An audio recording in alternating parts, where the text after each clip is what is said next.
What's happening, y'all? Y'all already know what's going on, man. Um, I don't know what's wrong, my boy say, but yeah, what's going on, y'all? Today is Saturday. Um, what all do we need to do? What all do we need to do? What all do we need to do, man? So good thing. Yesterday we just got paid from. Remember I was telling y'all yesterday, or the day before yesterday, that I was looking to close a deal with a new website client, right? And then I was like confident that the deal would move forward. So it has. He went ahead and paid the invoice yesterday, so we moving forward with that. So that's a good thing. Um, and then um, and then the other website client also, I said the same thing that I was confident we were gonna move forward on that project too. He sent the login credentials. I think he sent the login credentials for like his hosting provider and all that stuff, his domain and all that. So Um, really the only thing now is just for us to confirm, what the scope of the project is, right? The scope of work is, and then he's got to pay the invoice, and then that'll be ready to move forward too. So I'm gonna do that today. I'll either call him or text him, whatever. You know what I'm saying? Just so we can move forward on that. Um, and then yeah, so that's what we got going on with the web development agency. Um, I also am gonna probably call. I know it's Saturday, but I'm gonna call Rebecca, see what she. Uh, yeah, I've talked about this before. You know what I'm saying? I was talking about this last. I think I mentioned this last week. The web development agency, um, like bro, if we could just get, and I know this is easier said than done, bro. I know, but believe me, bro. Like what I'm saying. Believe me when I say this. If we could just get regular leads, if we could just get leads on a regular basis, it could be my full time gig, right? Like I wouldn't really need to do anything else. Um, like we would be good. Um, so yeah. Um, but that's been the problem, right? We haven't been able to get like leads on a regular basis. Y'all know, as y'all know, we've tried to do an email campaign that didn't work. You know, we tried to do Google ads that didn't work. So now my thought is what I'm planning to do, and just to see how it goes, is just to post, just content on social media and try to get leads organically.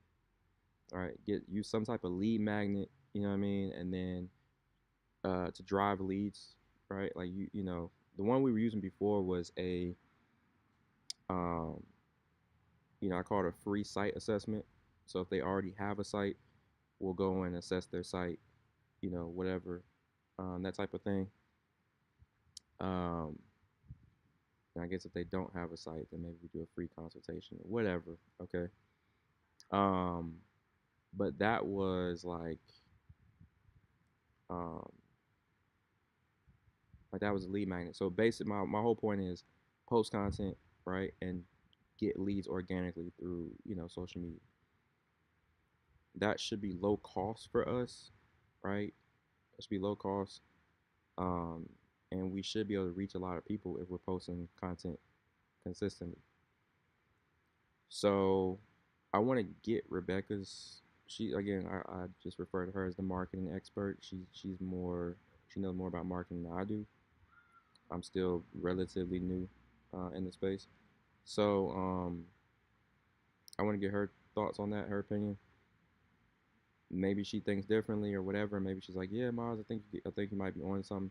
Again, bro, like we just need consistent leads. Like if we could just get a few leads a week, right? For and end up, you know, that would accumulate to like 10 to 20 leads a month, something like that, like over the course of a month. And then obviously we close one out of every five or one out of every three of those leads or whatever. That alone would be that's a full time income. And on top of that, because the website development, because the web building the websites, those are one-time projects basically for us, right? It's not a recurring income every time we. So you see what I'm saying? So every time we close a client, it's just a one-time payment.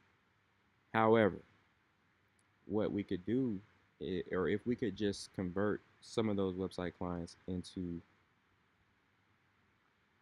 you know, SEO or social media marketing clients, right? Where, yeah, we build your website for you, and then we're going to help you, create your content and push your, you know what I'm saying, grow your audience and grow your brand and whatnot, either through social media or through SEO or what have you, right? So that can be, so that, you see what I'm saying. So then it becomes we convert them into a recurring, or we convert that one-time project into a recurring income stream from that client. All right, they pay us for the website, and they're like, you know what, I could use SEO, or I could use social media marketing, I could use ads. Yeah, let's go ahead and, where do I sign for that? Let's do that.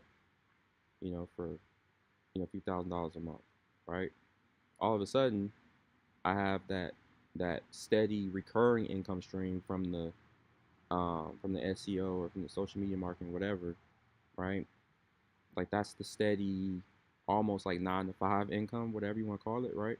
But then the website projects, like they're just the one-off projects, are almost like from that point on, they would be like, uh,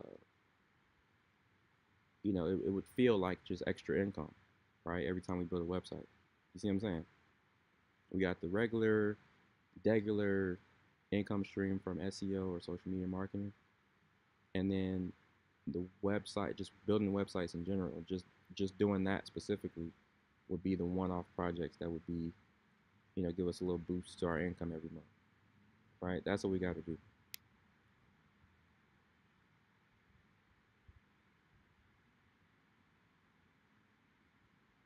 How that shit is.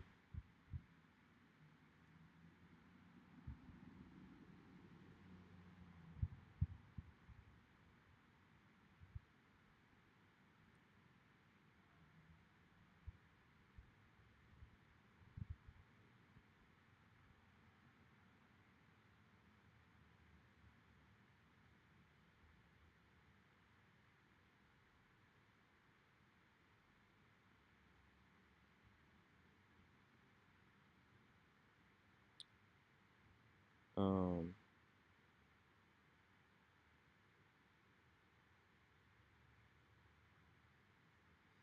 Again, little social media distraction. You know how it go. Um, so yeah, man. So anyway, that's what we're gonna do. So we'll call Rebecca, see what she has to say about that. She may not answer since it's Saturday. She probably out doing whatever she do. Um, so there's that. Um, yeah. So again, website agency, we just got paid for one client, so that's cool. I told him even before he paid the invoice that we're gonna start on Wednesday on his project. So we'll start in a few couple days, in the middle of next week, and then the other client, we should be starting on that, you know, possibly as soon as Monday. He really just needs to make a couple like minor updates to his current website. Um, but you know, he kind of anyway. But that's that. And then, like I said before, if we can convert some of these, if we can find a way to get website clients regularly, like or website leads regularly, and then convert a percentage of those leads into, um, a recurring client, a client that is paying us a recurring monthly fee, right? Or they're on the current monthly retainer, then that could quickly become a regular, recurring income for us. And then from that point on, the website clients would just be like I said, a bonus, or it would feel like just extra income. So anyway, that's what's going on with the website agency. I need to call Victor back. That's for Training Neurons. That's the startup, um, the AR startup. So Need to call Victor back. Um, see, because he called me earlier. Just kind of see what he wants to discuss. I'm assuming he needs to discuss something. Um, so I call him back. We'll continue to post content for sports agency. Post content on social media for that. And then what I'm going to spend most of my time doing for the next few hours is just applying for jobs. So I've talked about this before. I've talked about this, the last few days, but it doesn't really matter how you want to. I can try to twist it or whatever, say whatever I want to say, but it hasn't gone the way I wanted it to or the way I expected it to. So we're at the point now where it's just like, you know, I gotta, um, we gotta have that regular income again. We got to. Oh, I'm lagging. Hold on. Let me see. Why? I don't know, but it's not.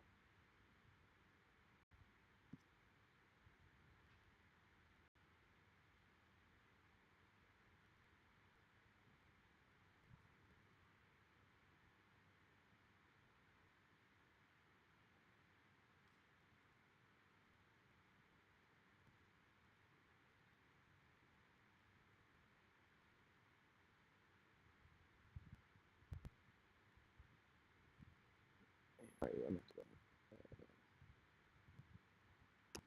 Oh boy, oh boy, oh boy. I just thought outside. Feels good. You know, you like something.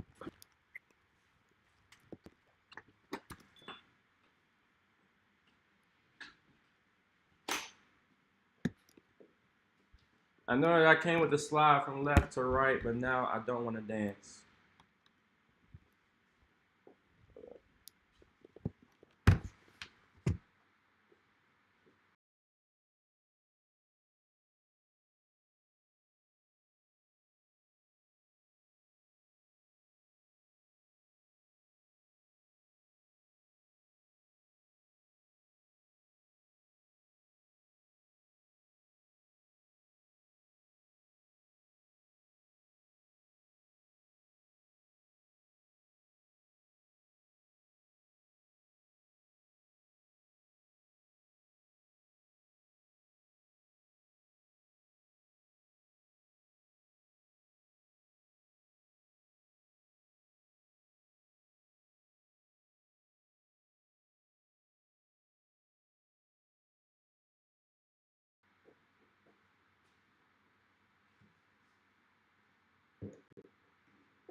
I thought that my computer only act up when it's I thought it would only act up when it's like hot outside, and it's not hot outside right now. So I thought we were good, but clearly we aren't. So we boy have to come back inside. I don't know what it is about me being outside that my starts acting up like that. What was I saying? So yeah, with AI startup, and then like I said, we got to just start applying for jobs. That's the focus right now because we tried to do the full time entrepreneurship thing, man. It hasn't worked out. I mean, we've been trying to do it for a minute. We run into all types of different obstacles and roadblocks and situations, but it's anybody who's in the full time entrepreneurship, y'all know what's going on, man. Y'all know what I'm talking about. I don't want to do it, but it's just necessary, bro. You know, we're not where we need to be, and that's because we've been, you know, my income has been like this, right, for too long. So we need to have something. We need to have that steady. We need some steadiness in the income, because I have a plan. I know what I want to do, but it really is gonna have. It requires me to have that steady income again. So yeah, that's what we'll spend most of my time doing. But before I start doing that, I'm going to, like I said, make a couple of these phone calls. I think let me share my screen. Let's go to Georgia's site. I gotta try to remember what exactly he said he wanted to get done, so that I can confirm that with him right now. Um,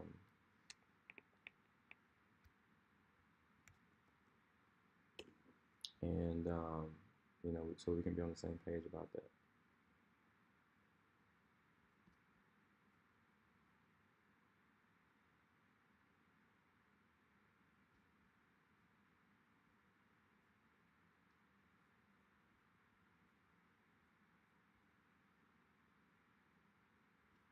All right, so let me share my screen. I'm in.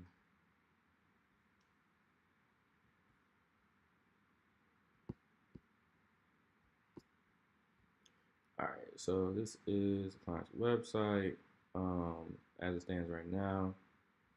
And if I remember correctly, I mean, I said this on stream a couple days ago, but he wants to change his picture, I believe. He wants to remove um, my guy right here, Christian, and replace it with Chris. So a different partner, whose name is Chris. Um, and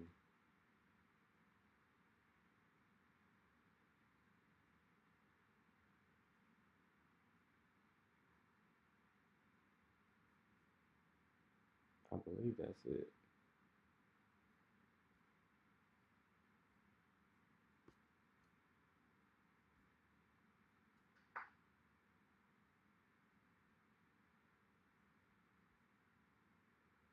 Right? And then he sent me, I can't share that on stream, but he sent the credentials for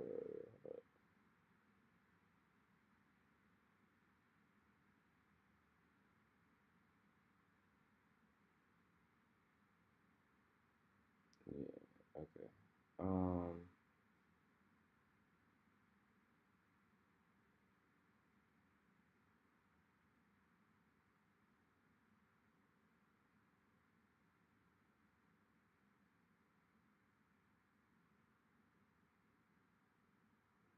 I can just email him back. But for the sake of being on stream, I'll just give him a call real quick. Let's see.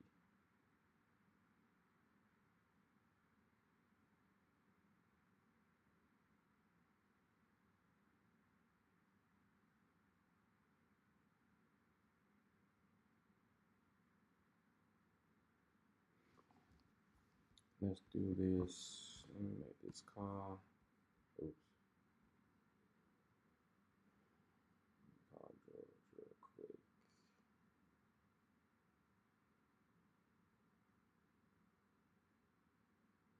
First of all, let me actually, even before I do that, let me see if I can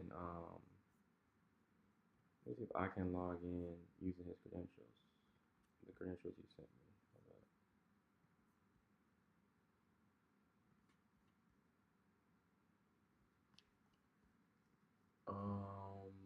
Da, da, da, da.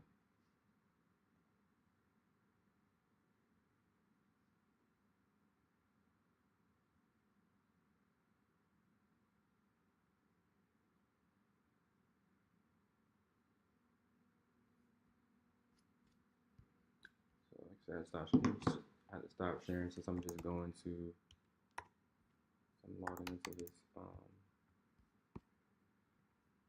dashboard. Da, da, da, da, da, da.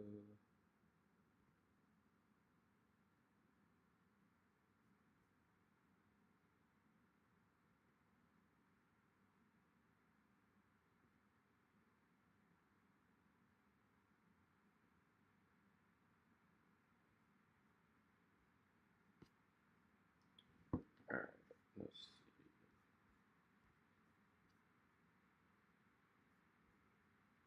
Mm,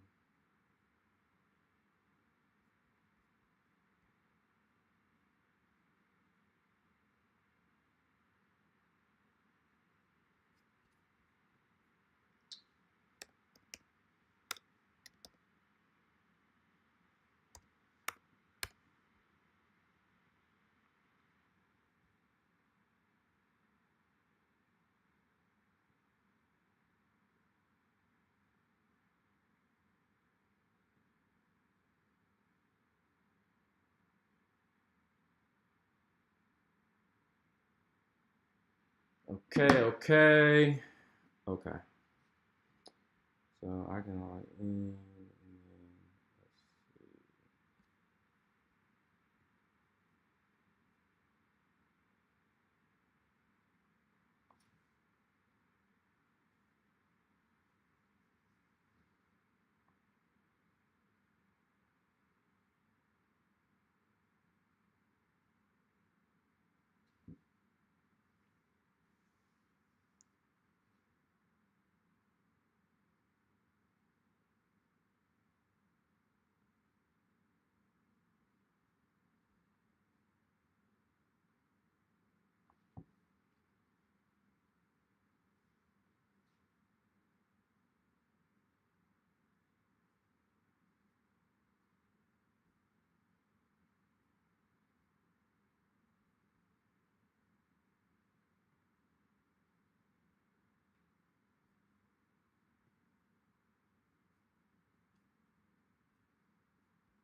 Hold on, I'm about to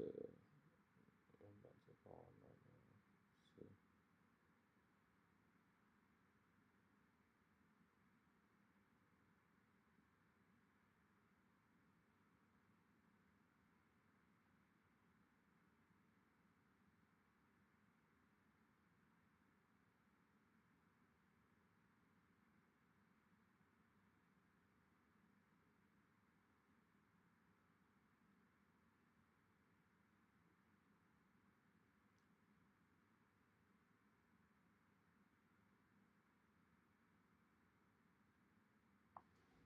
I'm gonna actually make sure I get this. That's one thing. That's the other thing I'm gonna do too. I need to create a voice memo. I was trying to. I knew it was something. It was like a little detail I was forgetting. I create the. I do whenever I'm on like a business call or whatever.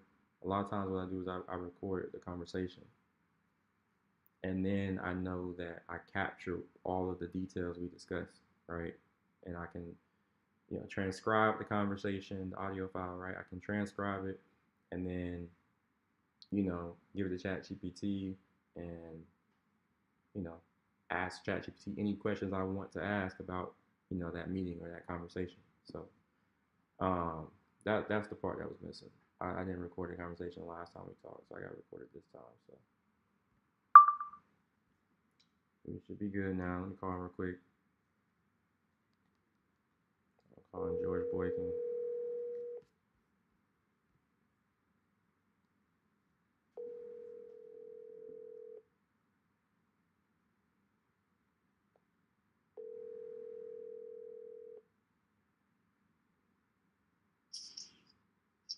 What's up, bro? Nothing much, brother. How you doing? Good. How you? Good. Um, Look, I'm not gonna take up too much of your time. I know it's Saturday. You're probably busy, man. But I was just calling you to let you know I did get the login credentials that you sent me. Yeah. So I got those, and I actually just logged in, just kind of reviewing everything Okay. on the back end. Um, and then I just want to confirm the details, like kind of the project details, real quick with you. So um, so we can go ahead and get this thing done. So you wanted to replace your picture on the site. Mm-hmm. Then you want to also replace Christian with a different partner, right? His photo and information here. Yeah. Yeah, yeah. Okay, you had that. So Mm-hmm. do you have his photo already? The other partner. I believe I got one. Let me see. Okay. I'll get it over to you. Yeah. If not, you can just get over whenever.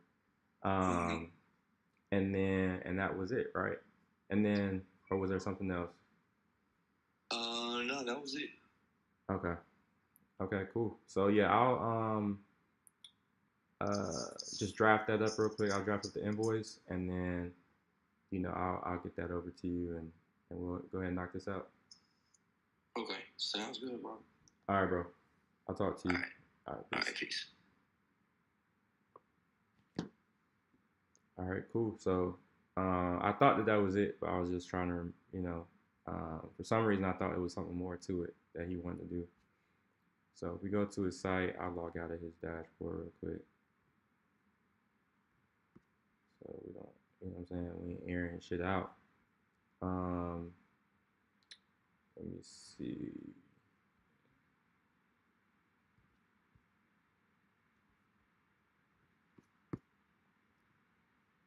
So yeah, it's his site right here, and basically he just wants to update his photo right here, and then replace um, Christian with a different partner, right? Um, that's it.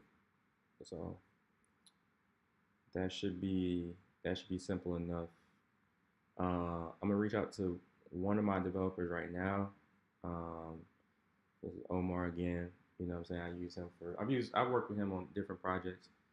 Um, but especially when it comes to like quick or straightforward projects, I like to work with Omar here. So um, yeah, he's saying I asked him to send me the offer, right? The custom offer. So he sends me the offer, I pay him, and then he starts working, right? He's like, I'll send you, I will send when you are ready. Okay, so I'm ready. I'm gonna say, okay, go ahead and send it. Go ahead and send it, and give delivery date an extra week because my designer is still working.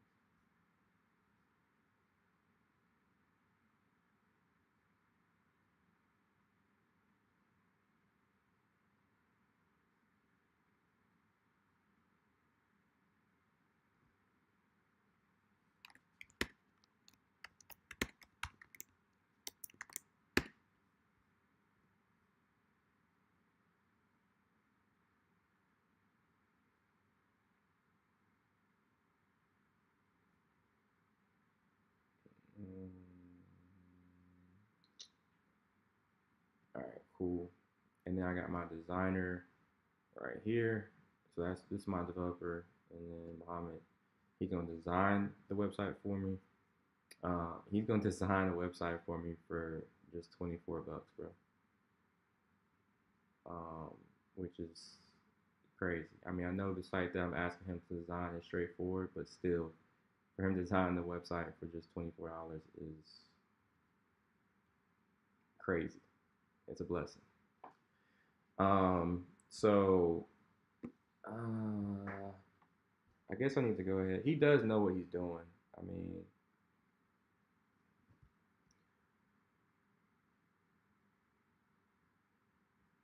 um, cool. I'll go ahead and accept it so he can start working. He says 3 days delivery. I don't see any problem with that. So yeah, man, let's do this.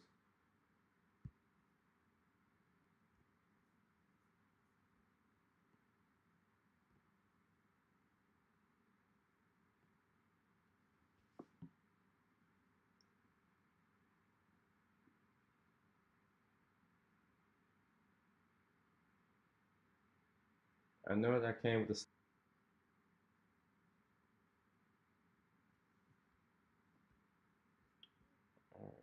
Alright, da, da, da, da, da.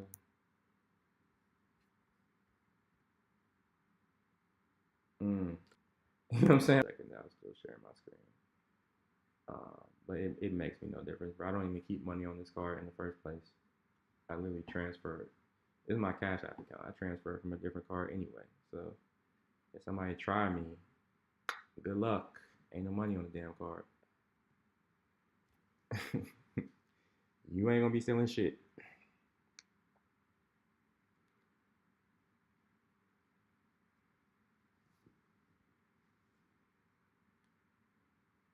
Like I said, I'll still get a new one just in case. Order me a new one because I'm on here with y'all. Airing my own shit out. I'm careful to not air my client shit out, but I'm airing my own shit out.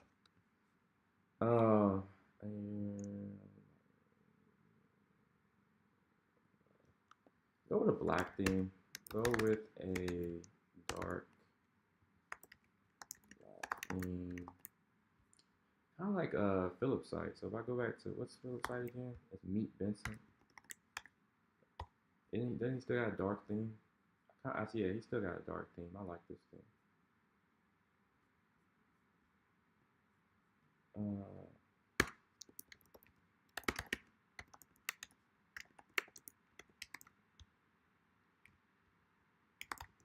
So I'm giving Philip a shout out right now.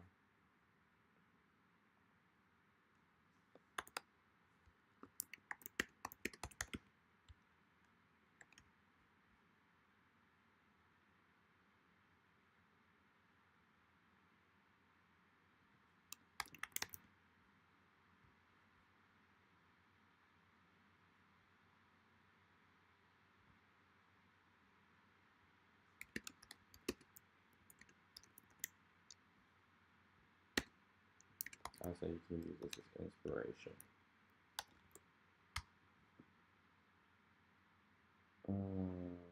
This isn't really software development. Alright, cool. And you said 3 days delivery? That's perfect, man.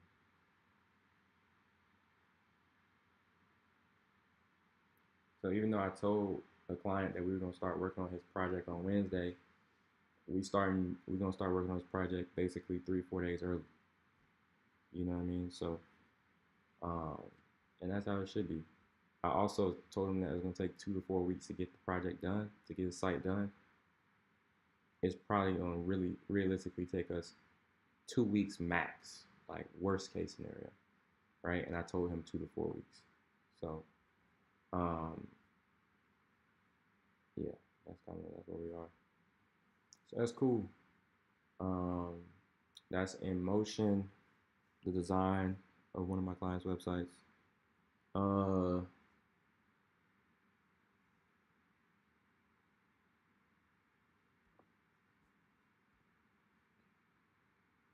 gonna have to update this to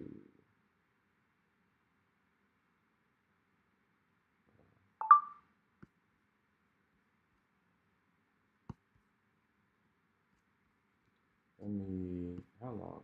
Let me edit this real quick.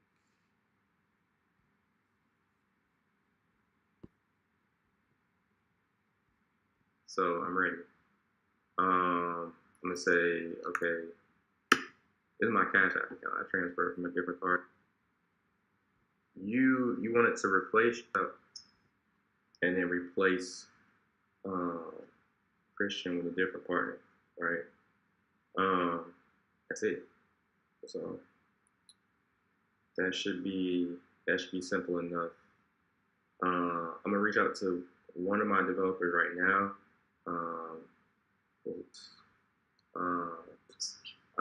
And I actually just logged in, just kind of reviewing everything on the back end. No, that was it. You know, let's see. That should be. Okay, sounds good, bro. All right, bro. I'll talk to you. All right, peace. See.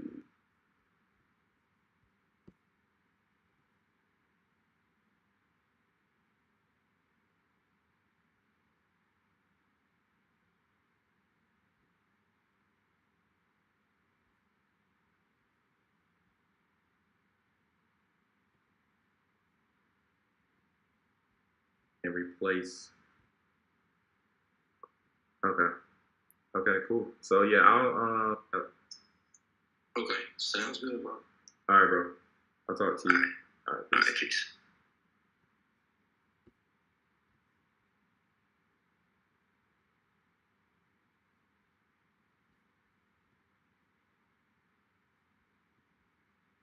I'll get that over to you, and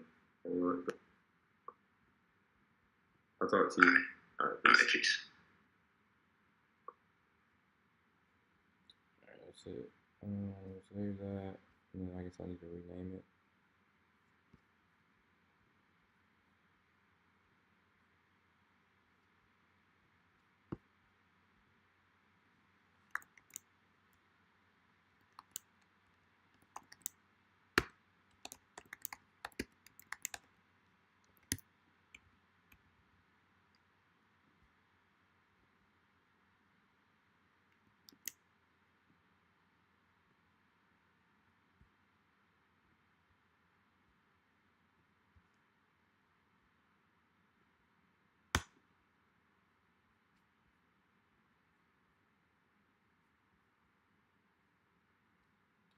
All right.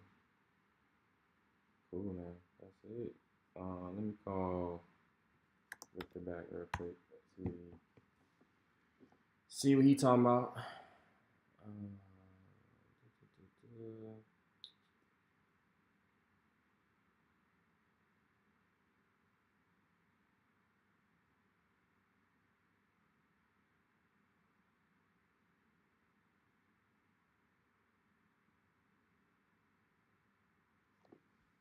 Stop sharing from my screen for a second, and then the share right now.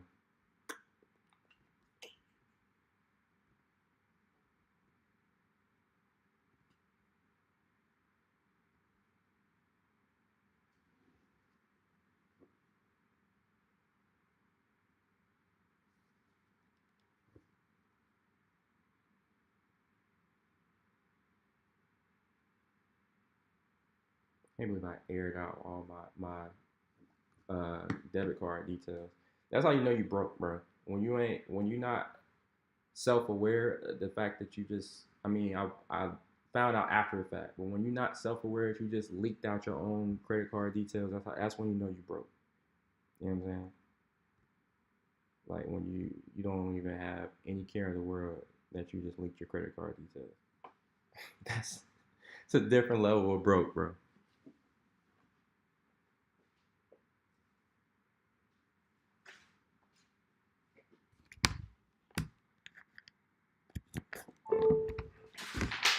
Man, I'm gonna have to put this like that.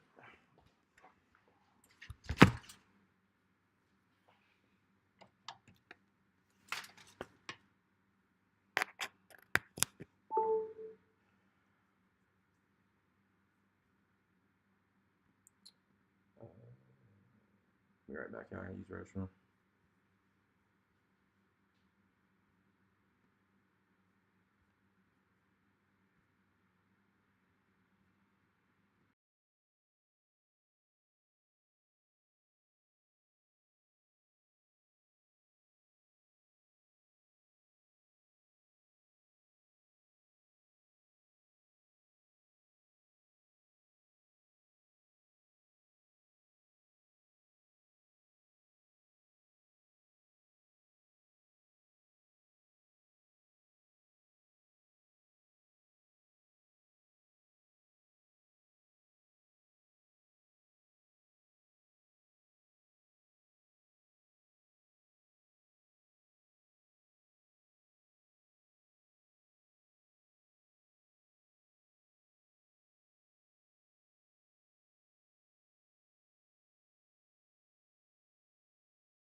Let me call Rebecca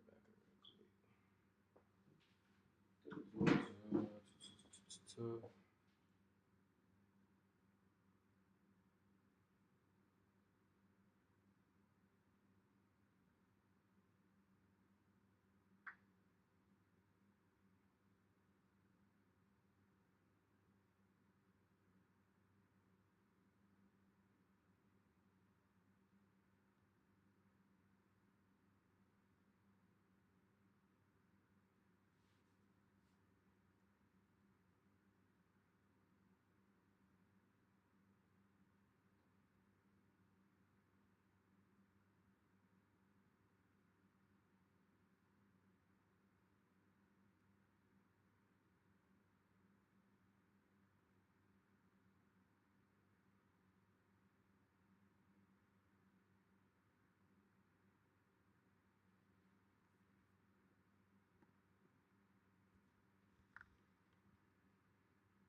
Let's see if she answers.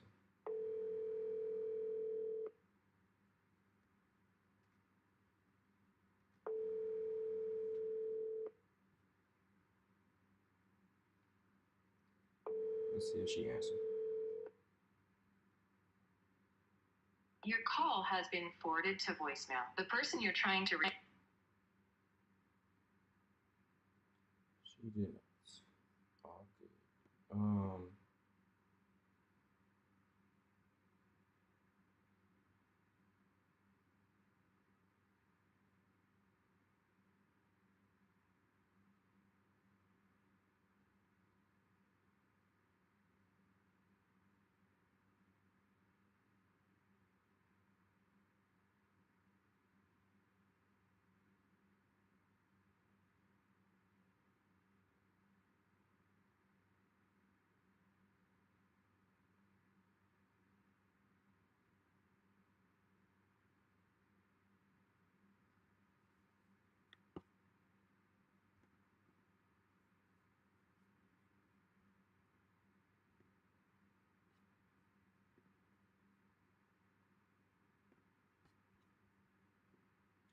My Mac. I can't keep this jump set like charging for 30 minutes without the battery dying.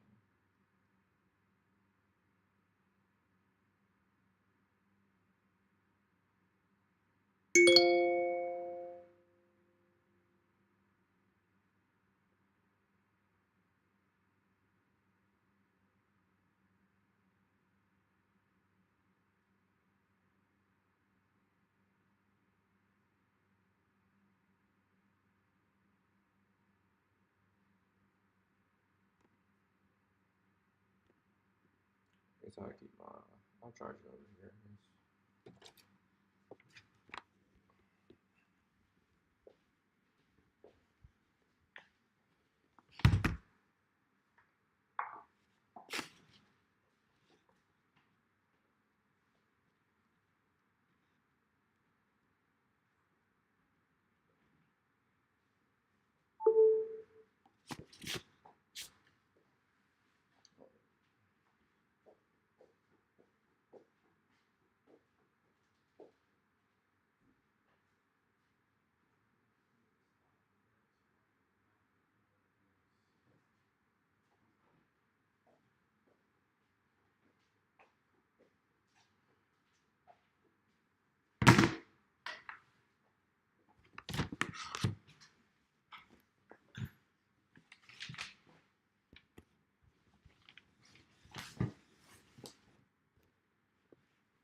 I know that I came with the slide from left to right, but now I don't want to dance.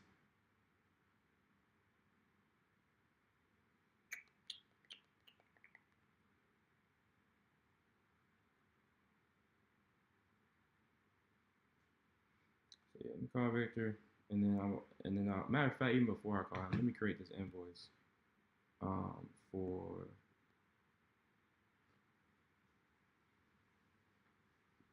George real quick.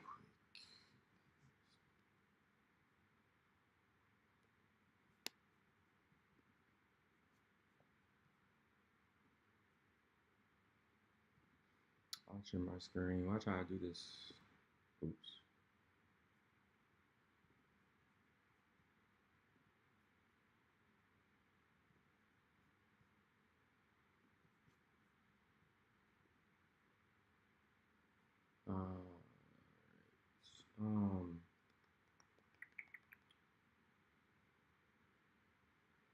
Let's break this down like this.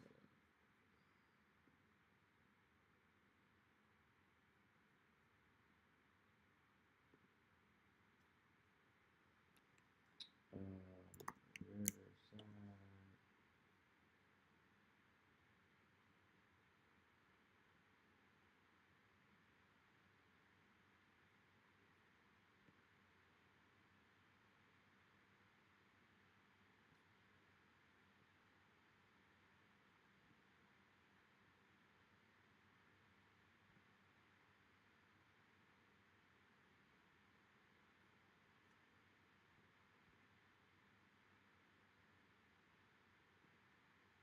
Bro, which account is the one that has? Alright, so it's not this account. Alright, noted.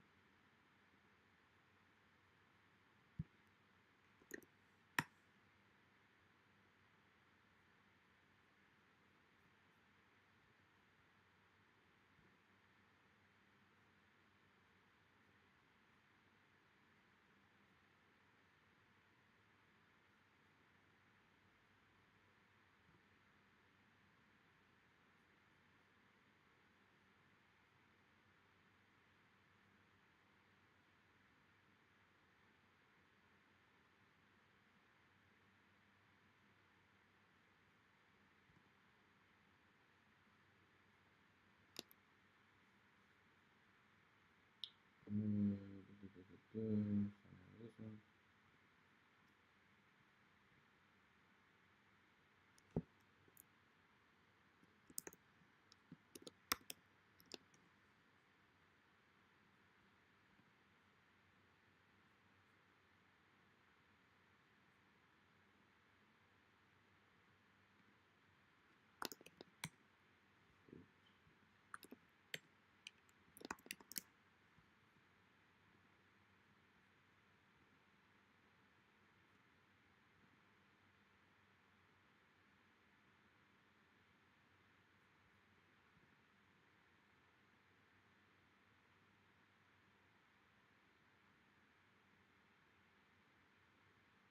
There we go. Alright, this is the right one. So, let's go back to the voice memo and say, we need to make this part of the, put this in our download.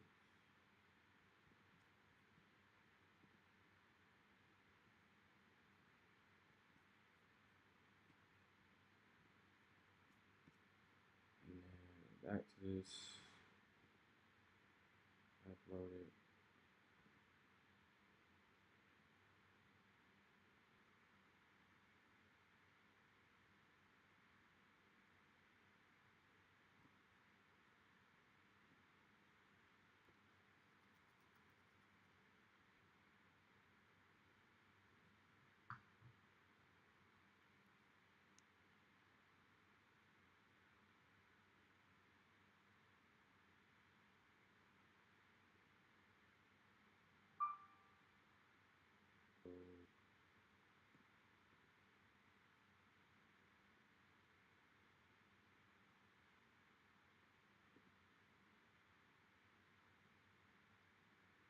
Alright, so download transcription. Transcript.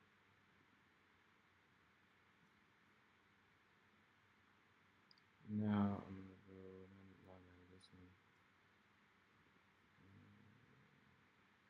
Pretty sure there's an easier way, a faster way to do this, but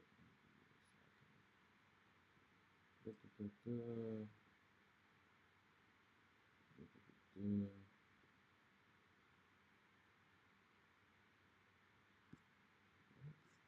Let me go with you, man. Hey, you ask me all these questions. Please sign out of the account. Mm,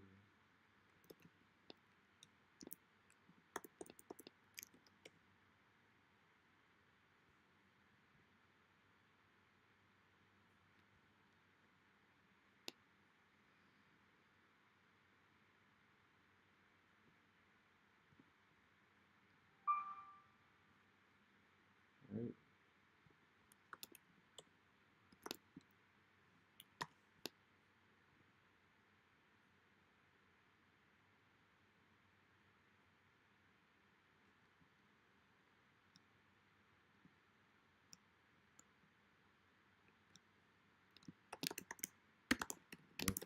All right, I'm gonna say the attach. Now we're just gonna give ChatGPT the transcript, right? So I'm gonna say the attached transcript is a call I had with a client who wants us right,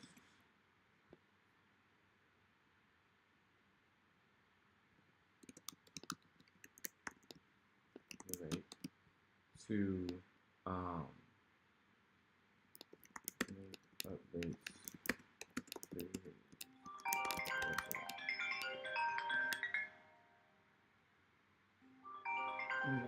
About to call me back. What's happening? Nothing much, y'all. What's up? What's up? Nothing much. What you up to? So, early, waking up for real. You said just waking up. Oh, not just waking up. I was up earlier. I was taking a nap. Oh, okay. What'd you do for Halloween? You must have stayed out last night for Halloween. I did. I had went out to a party, mostly to cast, because I'm bringing back my show. I was like, I gotta be outside to. Oh, you cast bringing people. back the like the dating show? That's what's up. Okay, I see. Yeah, That's so I what's up. needed to get out the house. Especially because I'm gonna be out of town next week. And I want to shoot the following week, so I need to get a cast essentially. So Yeah. Have you? Yeah, more. Okay, so you went to like you were out like networking then basically. That was my goal. Yeah. No, that's what's But up. it was still a good time. I went to a party. It was still a good time. That's what's up. Did you? It was like a costume. So like Halloween, they were like in costumes and stuff, or just like just regular. They Okay. were. I wasn't in a costume. I was even trying to think. Were there a lot of other people not in costumes? Honestly, just about everybody was in a costume. Yeah, I feel like people get into the like with Halloween. I think people get into it just to wear costumes and shit. So yeah, nah, that's what's up though. Yeah, a lot of people were wearing costumes. Good though, it was good. Good turnout to the party as well. So yeah, were you hosting it or was it the party? Yeah, or who was like a friend was hosting it, or it was just like just a random Halloween party? So yeah, it was there's like this black party group, but it's really run by one main person who threw the party, and then I have another friend who like co-hosted because he also runs parties, and they kind of collabed on this party. Oh, okay, I got you. I got you. That's what's up. Yeah. Yeah, that's good. Yeah, Did you go? I was chilling. I just kind of chilled with the girl I told you I've been dating. So yeah, we just chilled and watched. What did we watch? Some movie called House of Wax. So yeah, it's like a little horror movie thing. So we're just chilling, eating baked goods and whatnot. How do you choose which one you want to hang out with? So I don't know. It's just like it depends on the day. I don't know. That's a good question. But Yeah, nah, 'cause in when all you come out to seriousness, like, oh, it's the weekend. I can imagine they both want to hang out, right? no. So yeah, my other friend, she's mad at me. She's mad at me. Mm-hmm. So uh, we just got into an argument. We got into an argument. What's that? Say Saturday. We got into an argument a couple days ago, and then um, yeah. So she she ain't talking to me right now. So So you haven't talked to her all week? no, it's just been a couple days. I was probably gonna call her today or something, see if she's still mad, and then we need to probably talk this thing out. Yeah. So yeah, so that's kind of what made the help make the decision this week. But, yeah. I guess that makes sense. But usually on weekends, do you just hang out with one on Friday, one on Saturday? Yeah, yeah. Usually Friday, Saturday, and then yeah, Sunday I'm just chilling, watching football and stuff. Yeah. Interesting. Yeah. Because I can imagine they want to hang out with you both days.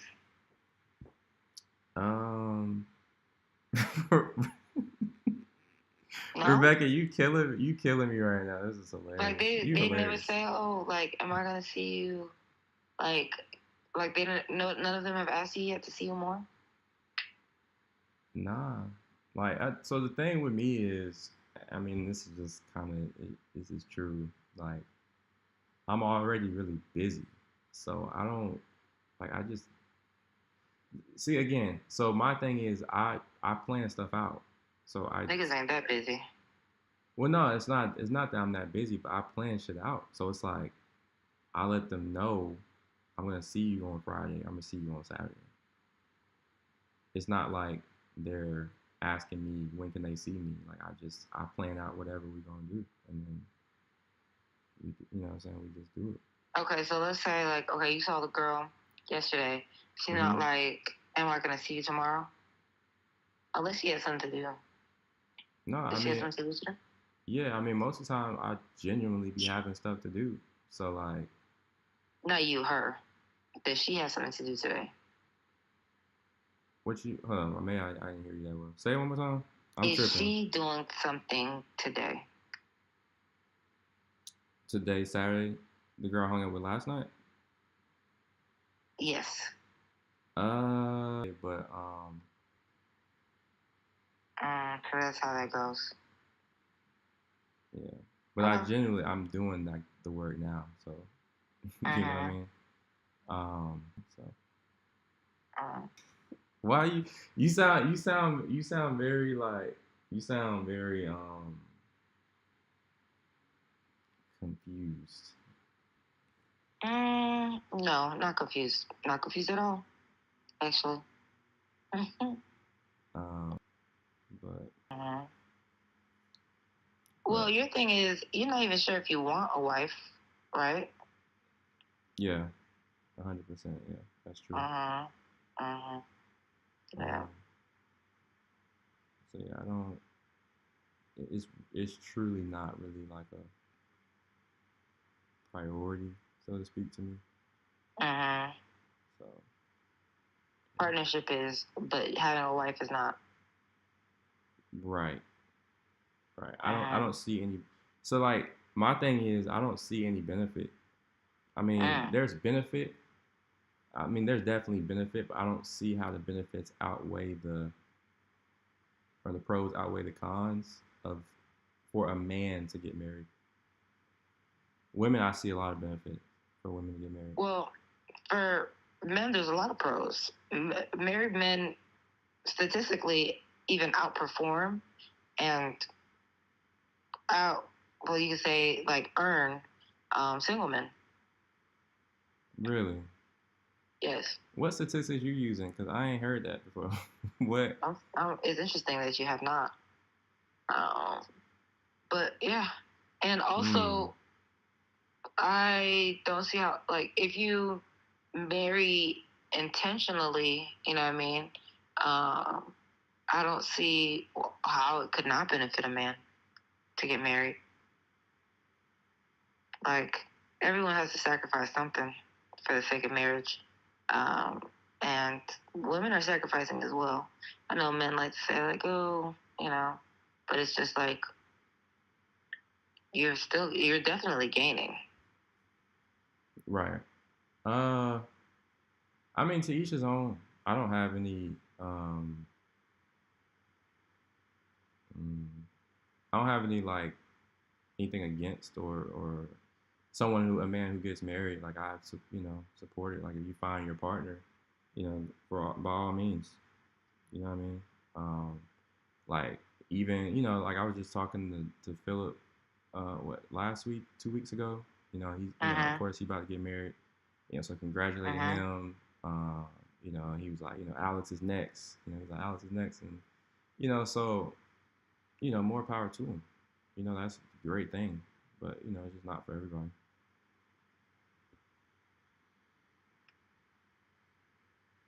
So, yeah. It's not for you now. You haven't seen the light yet, but one day you just have to find the right person. Maybe. I mean, I know we talked about it before, so maybe. So we'll see. But I was calling you too to ask you about. I want to get your thoughts on like what I'm doing with the website agency. So I mean, again, it's like one thing, one part of all the things I'm doing, but as you know, we're struggling with getting leads consistently. Correct. So, and we tried different things, right? We talked about it. So we tried the email campaign, right? We tried ads, Google ads specifically, but right now, I'm looking for a way that can or looking for some method, right, that can help us get leads consistently without spending money on ads, nor doing the email campaign since we've already done it. My thought was basically wanting to post content on social media and just like organically get leads that way. So consistently post leads on like Instagram, probably specifically Instagram, maybe I don't know about TikTok for this. So probably maybe like Instagram, create a separate Instagram, post content, have some type of lead magnet, I guess, like in the bio or whatever of the Instagram page. And yeah, like I said, just consistently post. I couldn't care less how many followers that page ends up getting or whatever. It's just about like, it would just be about, posting content consistently and getting leads through the lead magnet. So I wanted to get your thoughts on that. Like, do you think that would be a good route to take in order to, like I said, acquire leads consistently for low cost? Or is there like a different way? Do you have a different approach that you think I should take? I mean, if you want something that's free, I guess social media would be the best way, right? Yeah. Let me think. Do you want me to look for other routes, or do you want me to tell you how to do it with social media? Because if I think, I can probably think of potentially other things, but also, so there's nothing wrong with social media.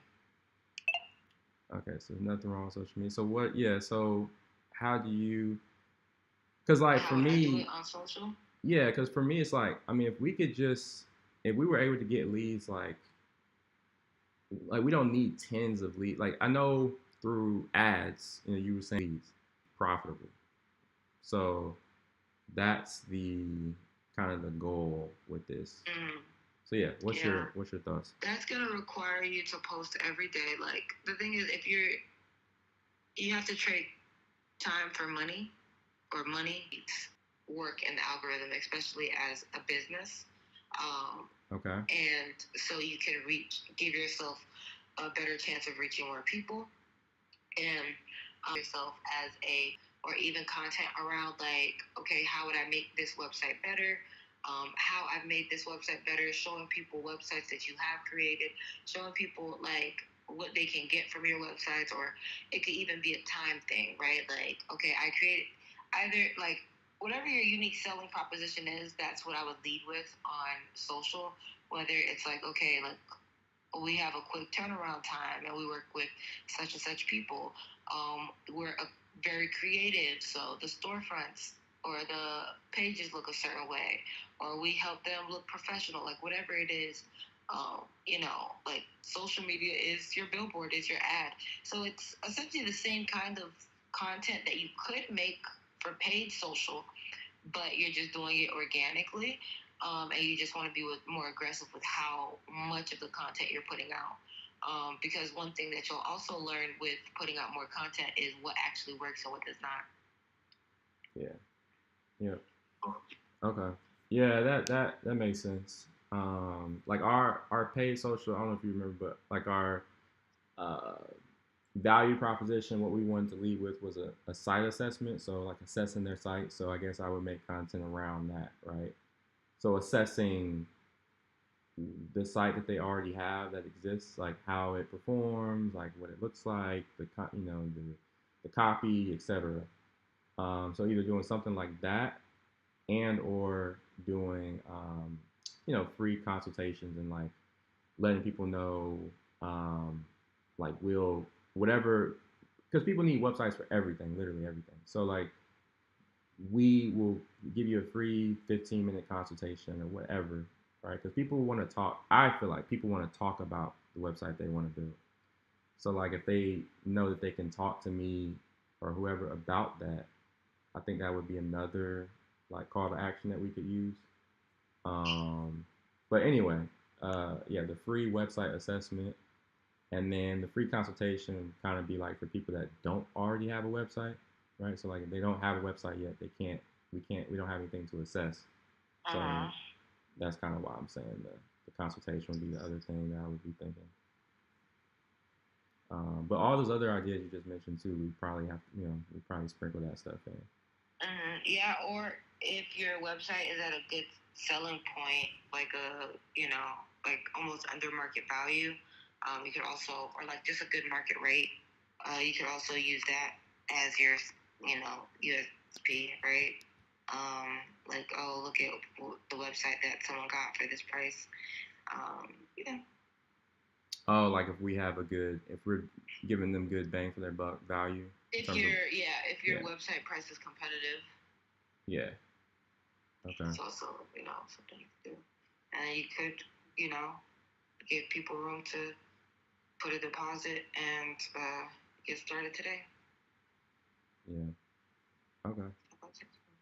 Cool. So we gotta put out a bunch of content consistently around that stuff. 100%. Mm-hmm. Okay. Mm-hmm. And also see what other people are creating. See what works for them. I don't like to reinvent the wheel. Let's just do what already works. Yep. Like just do a quick little search in the explore page or whatever, looking for our competitors and see what they're doing that's working, getting likes. Yeah, market research for sure, and just recreate what they're doing. Don't say verbatim what they're saying, but I would just try to do what they're doing. Yeah, recreate it. See how they're reaching their audience, seeing what's getting that audience's attention. Okay, this is what's working with websites. Yeah. Okay. Bet. I had to come to the source. I had to come to my my source on these things. So appreciate it. Actually, yeah, it's gonna be good. It's gonna be good. Just keep doing. As long as you keep trying, and you are, so you're gonna find whatever brings the leads the fastest. I mean, social still works. It really does. Yeah.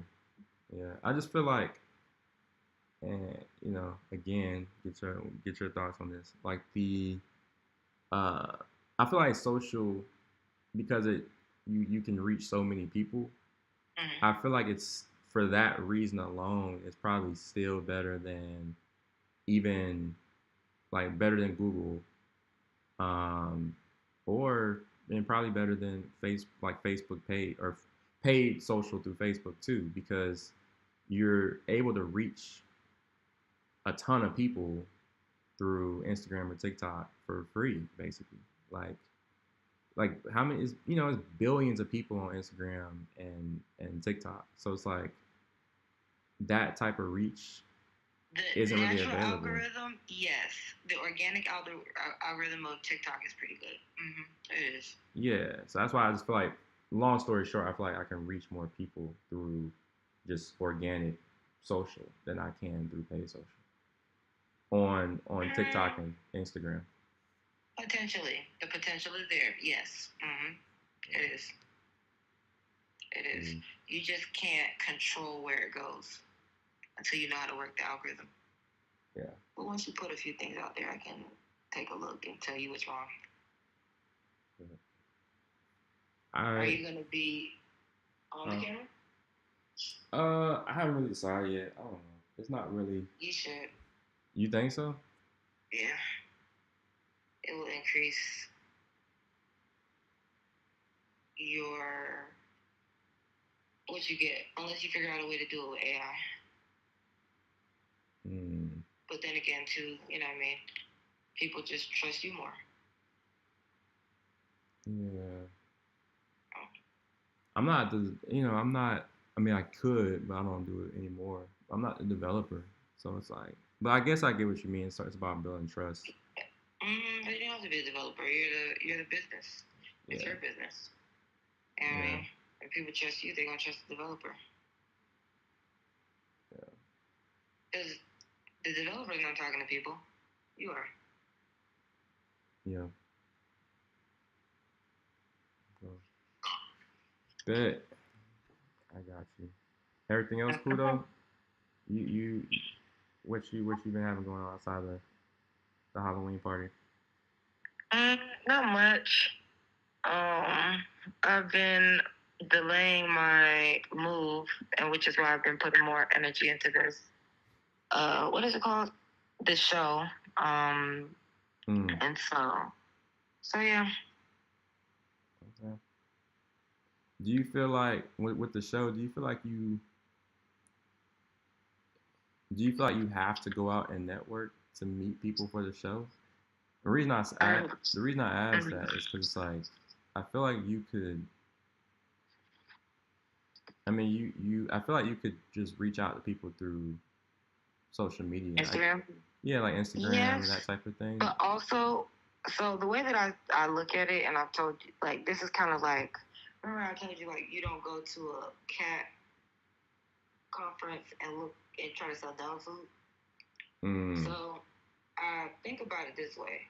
I can go online and message a lot of people, but the only thing is, like, sometimes you just don't know who will say yes or X, Y, and Z. And I probably could narrow it down to who will say yes eventually, maybe after 100 messages. And even that could be time consuming. But the way I look at it as well is that people go out because they want to be seen. They want to be seen by the opposite sex. And so the chances, especially in Miami, that I'll find somebody who might be open to a dating show are higher if I go out. Okay. And talk to someone. How do you narrow it down? Like, are you looking like it's like more attractive? Let's say there's a attractive person with another person, same sex, that's their friend. I will invite both of them. Okay. So you basing off of primarily off of looks.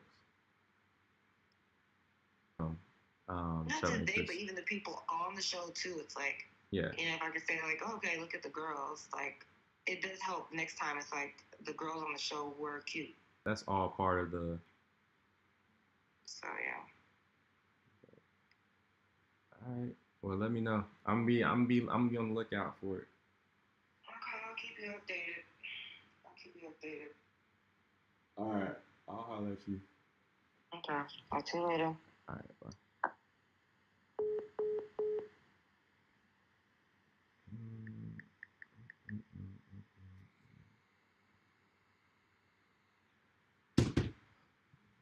Oh, she got her dating show moving.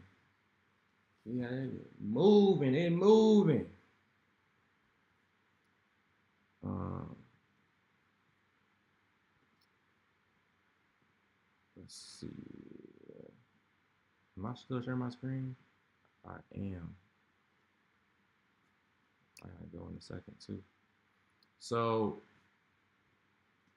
oh, okay. Let me end this. I'm ending this audio recording from a call I just had with Rebecca, where I asked her how I should go about marketing my web development agency known as Levate.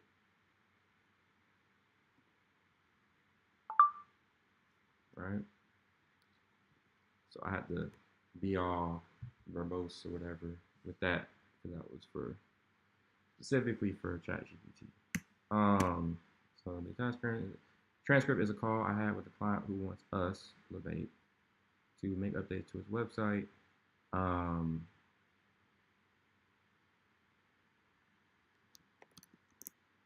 Tell me what all he wants us to do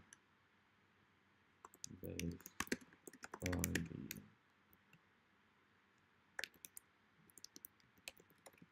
let's see if login required. What? I mean, we're not logged in. Hold on.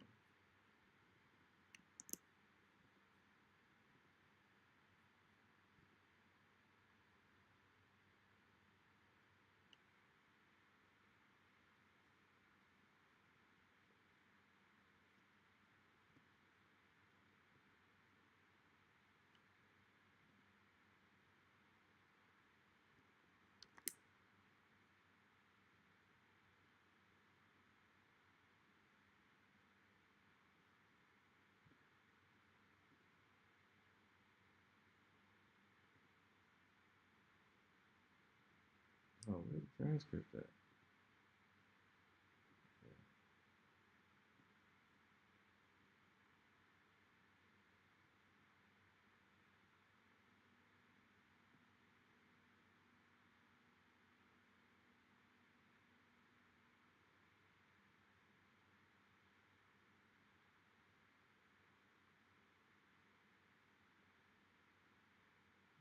Yep, that's it. So ChatGPT got it right. He wants to replace his photo on the website, replace one of his partners on the website, and that's it.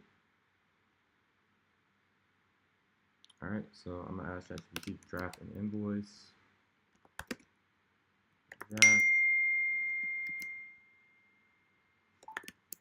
the invoice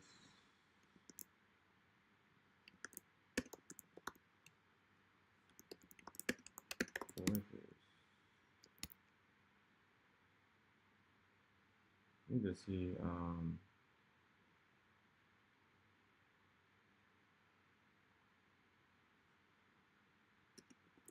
a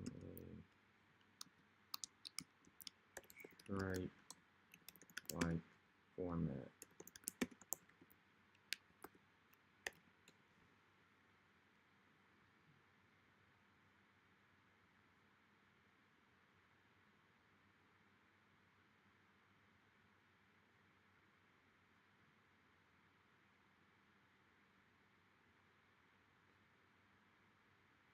All right, and then how much should we charge for this?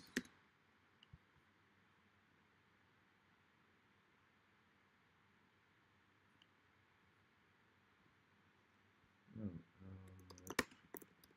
should we charge for this?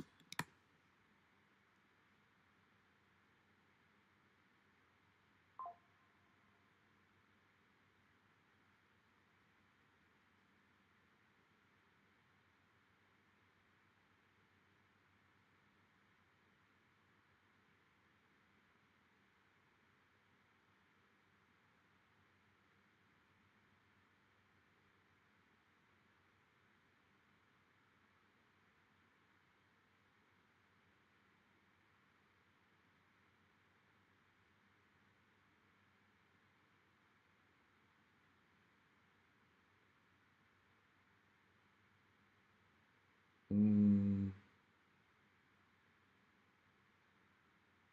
so it's saying anywhere from 350 to 450, or 250 to 450, but we're not doing 250.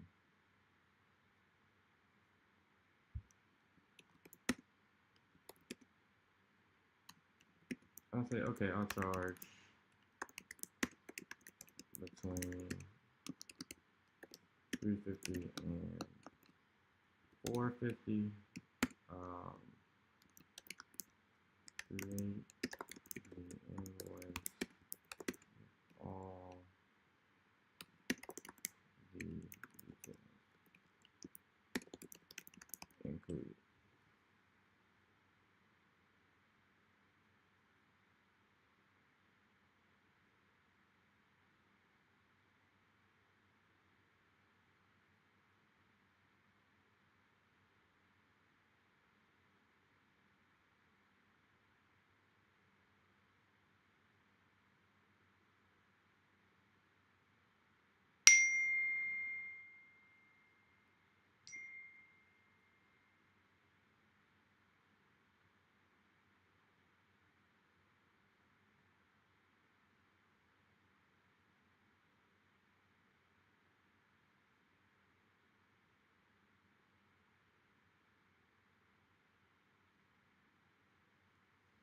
Okay.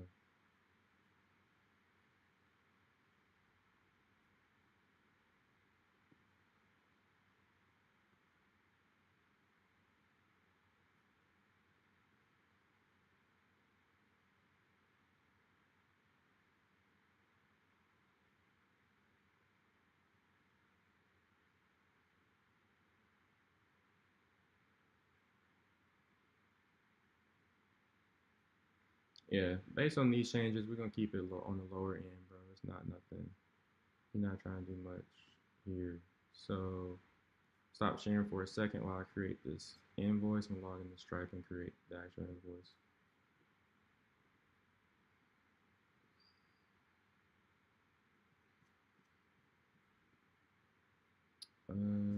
Stripe.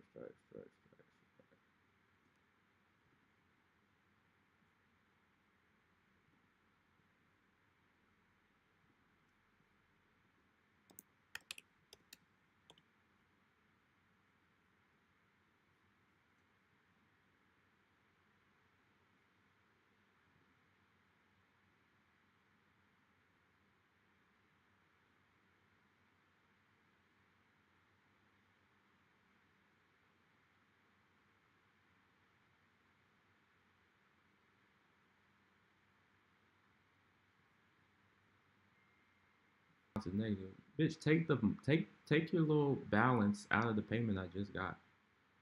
Right? Like Stripe act like the payment didn't come to, like, you know what I'm saying? Take the little $6 out of the payment I just received. Why are you making it look like I got a negative balance? I don't know why they keep doing that. All right.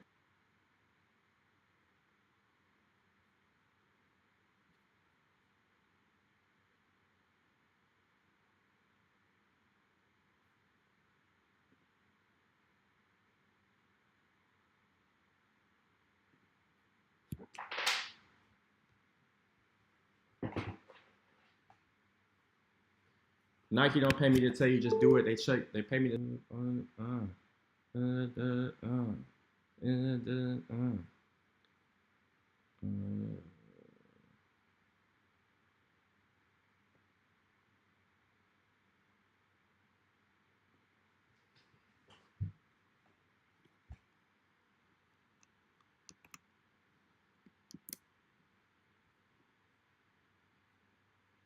Let me see where you sent the email from. Last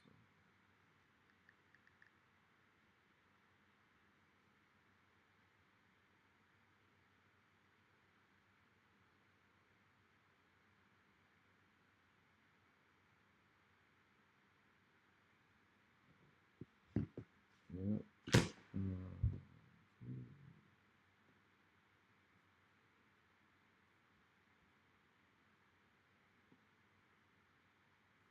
How many line items we have here?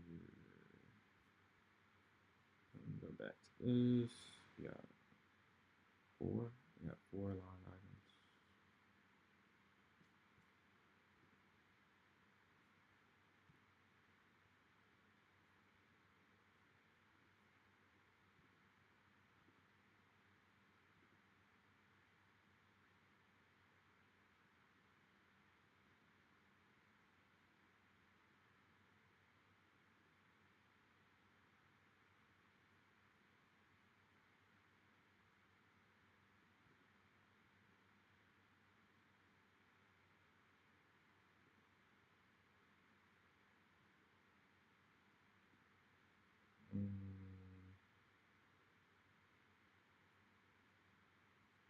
All right, let me share my screen again since I'm creating this invoice.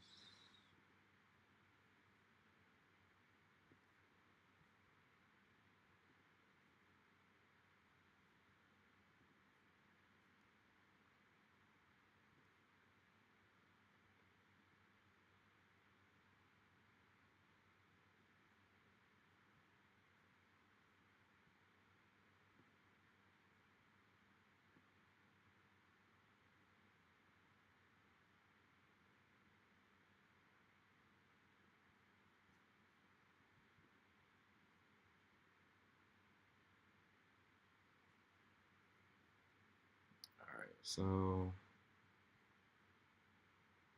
let me update the actual text here.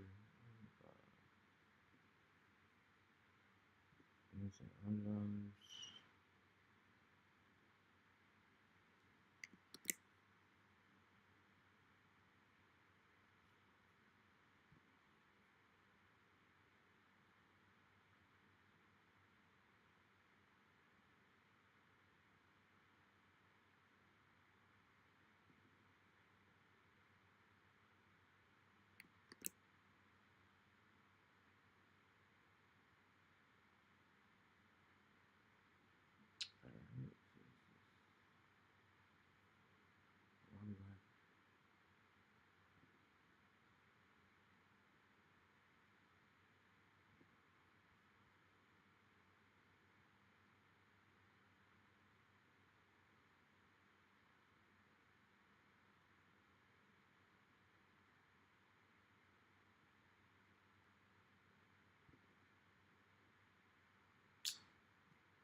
Maybe lagging so much.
New headshot.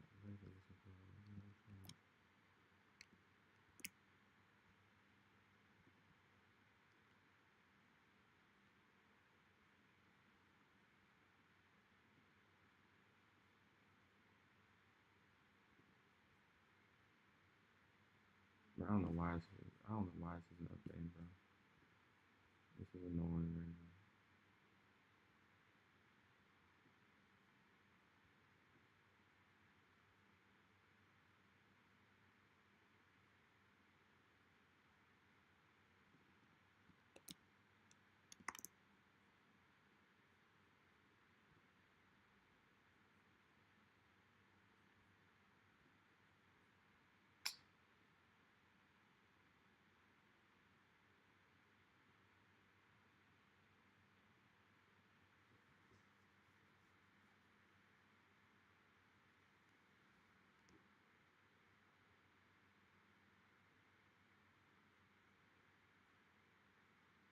Let me just create a new invoice, but it's just pissing me off. So we're not in this invoice. We're gonna create a new one. This is crazy.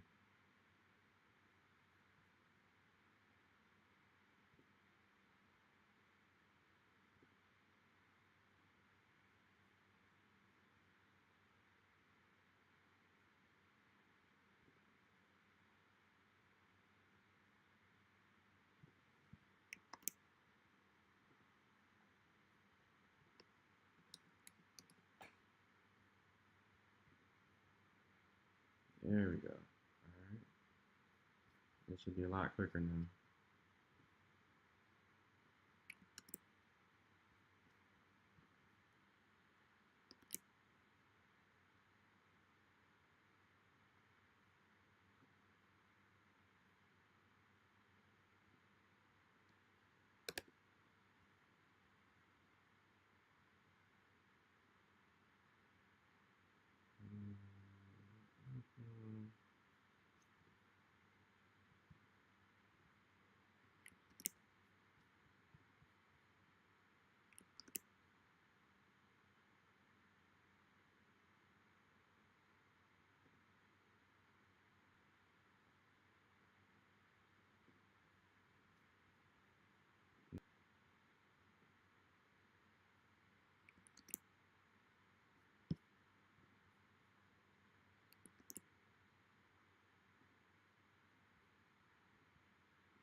All right, so yeah, we'll just go with this. Reverse payment due in, I'm gonna say 7 days.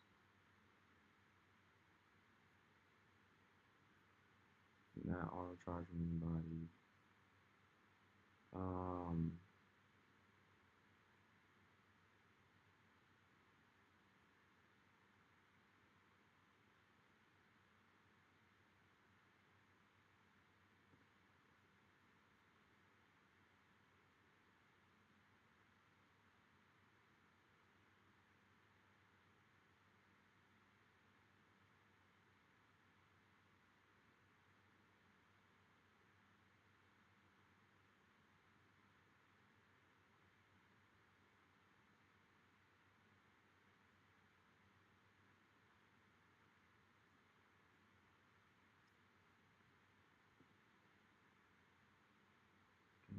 So review the payment page.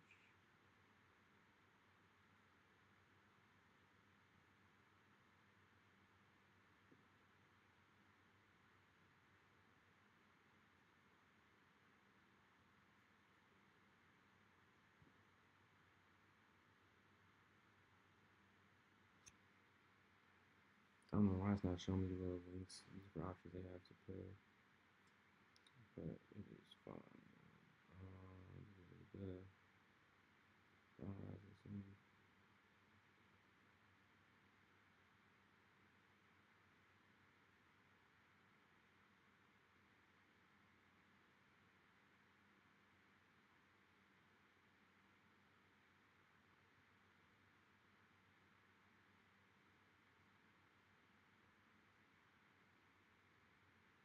actually, you know what? I'm gonna do this real quick. I'm gonna actually.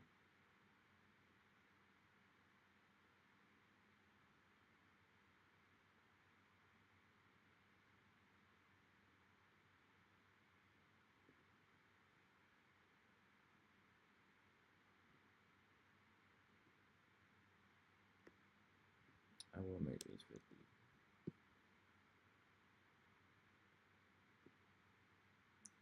So it'd be a little less than 350 for them.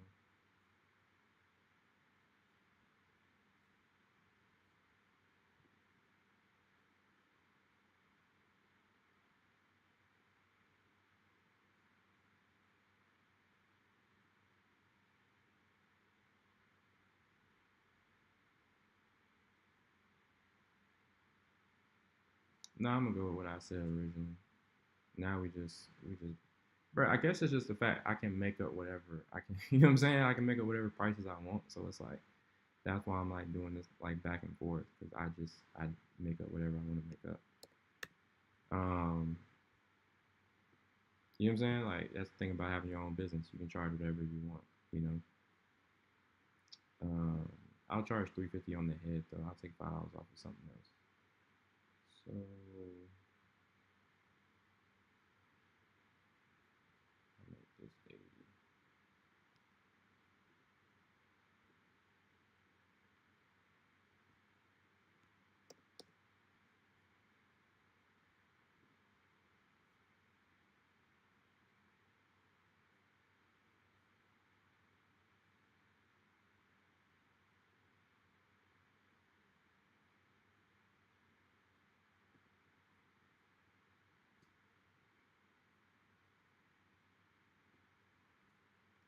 And send.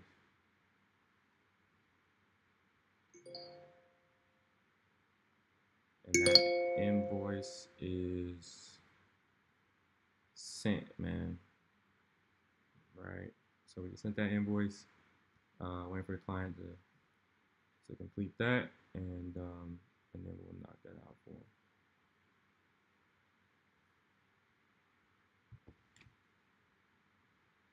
Hold on.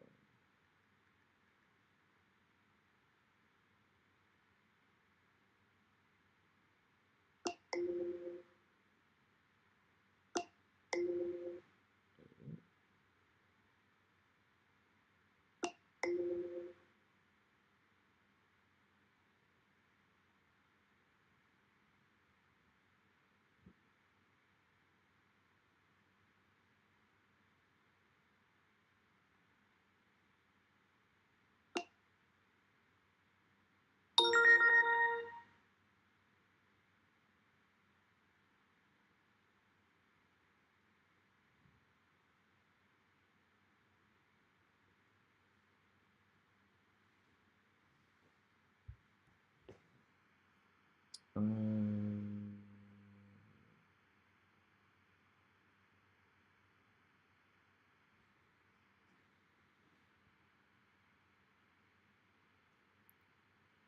right, now I'm about to.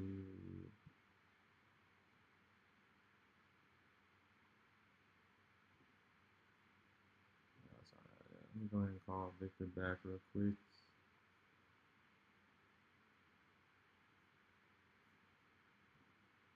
See what you wanted to discuss.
man. How are you? I'm good, man. How are you? Okay. Yeah. I was wondering, where do we go from here after our last conversation? Oh, I can't hear you, Victor. Can you hear me? Yes. Since our last conversation, I was wondering where do we go from here? Mm-hmm. And what we're doing, I said, let me wait till the weekend. Okay. So what is your because you I could hear you for a second and then you kind of started to fade out. You said could you Things, what do you need to do? And um,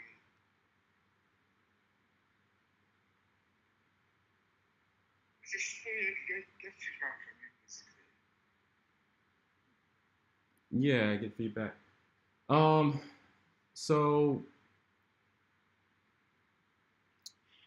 I think that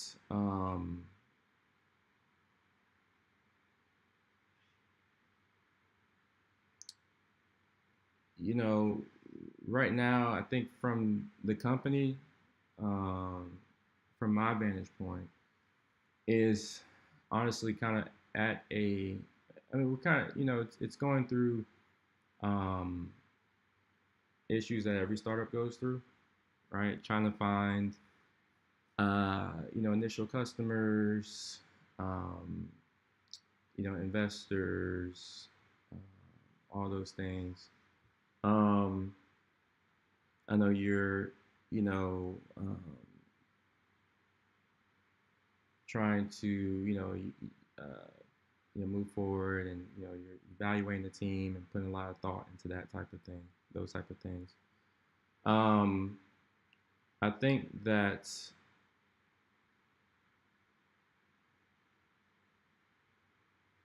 something that we have talked about before um, is that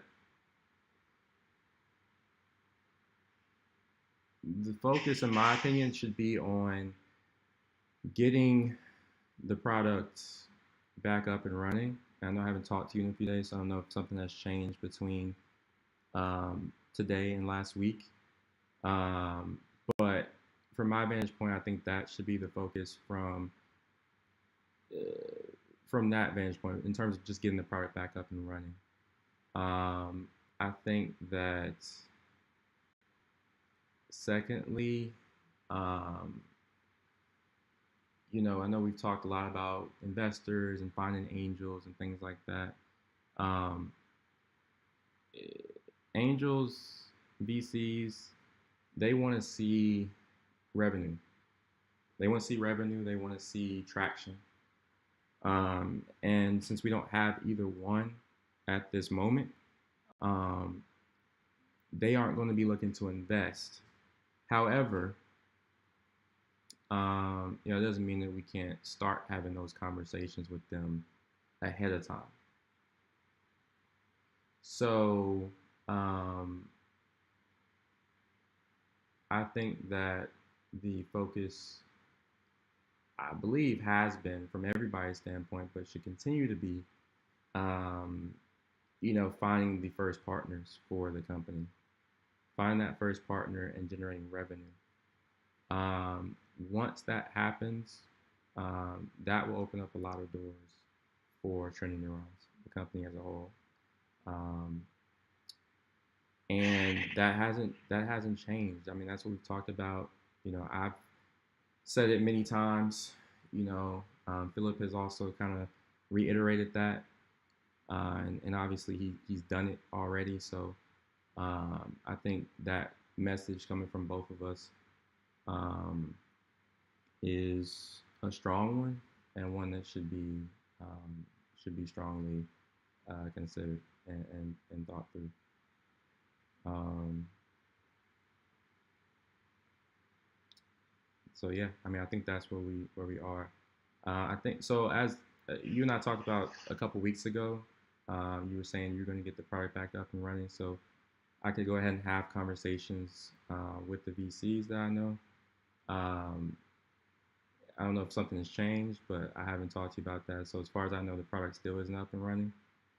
Um, and so, you know, that's why I said that should be the first step, um, so that we can, you know, at least start having those conversations. Um, and then, yeah, that's kind of where I stand. I also think that, you know, you and I are going to have to decide on what the uh, what the partnership in terms of my involvement within the company, and share of equity. I think you and I, we could have that conversation now, or if you want to have it, another time. That's something that we also have to come to terms on, because as it stands right now, um, you know, yes, we've had conversations, but nothing is in black and white. So as far as I'm concerned, I'm not really a part of the company. Theoretically, I am, but actually, I am not. So, I think that you and I should also come to terms on that. And I'm aware, I understand the conversations we've had before, and you wanting to make sure that um, you know you don't want to over or give too much equity, to any one person. Given that the company is basically brand new, kind of starting from ground up.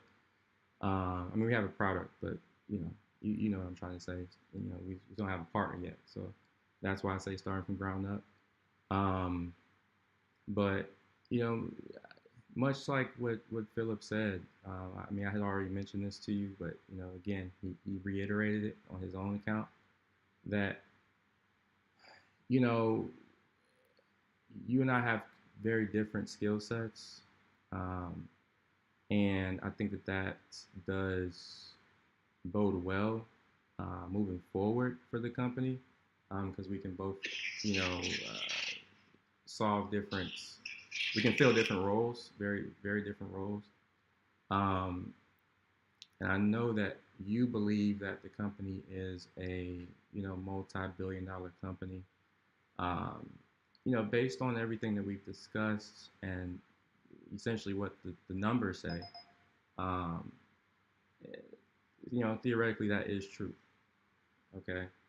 Um, eh, I would say, but at the end of the day, we still have to capture that market. We have to realize, those numbers. So I understand that that's the mindset that the company is worth a ton of money. However, right now, um, the I feel like you are wanting to hold on to as much equity as you can in the company, but 100% of nothing is still nothing, right? Um, Again, I also believe that the company will be worth, a lot of money. Okay, so don't get me wrong in terms of me not understanding. I think you also know that I understand that the company is going to big heights. My point is that um,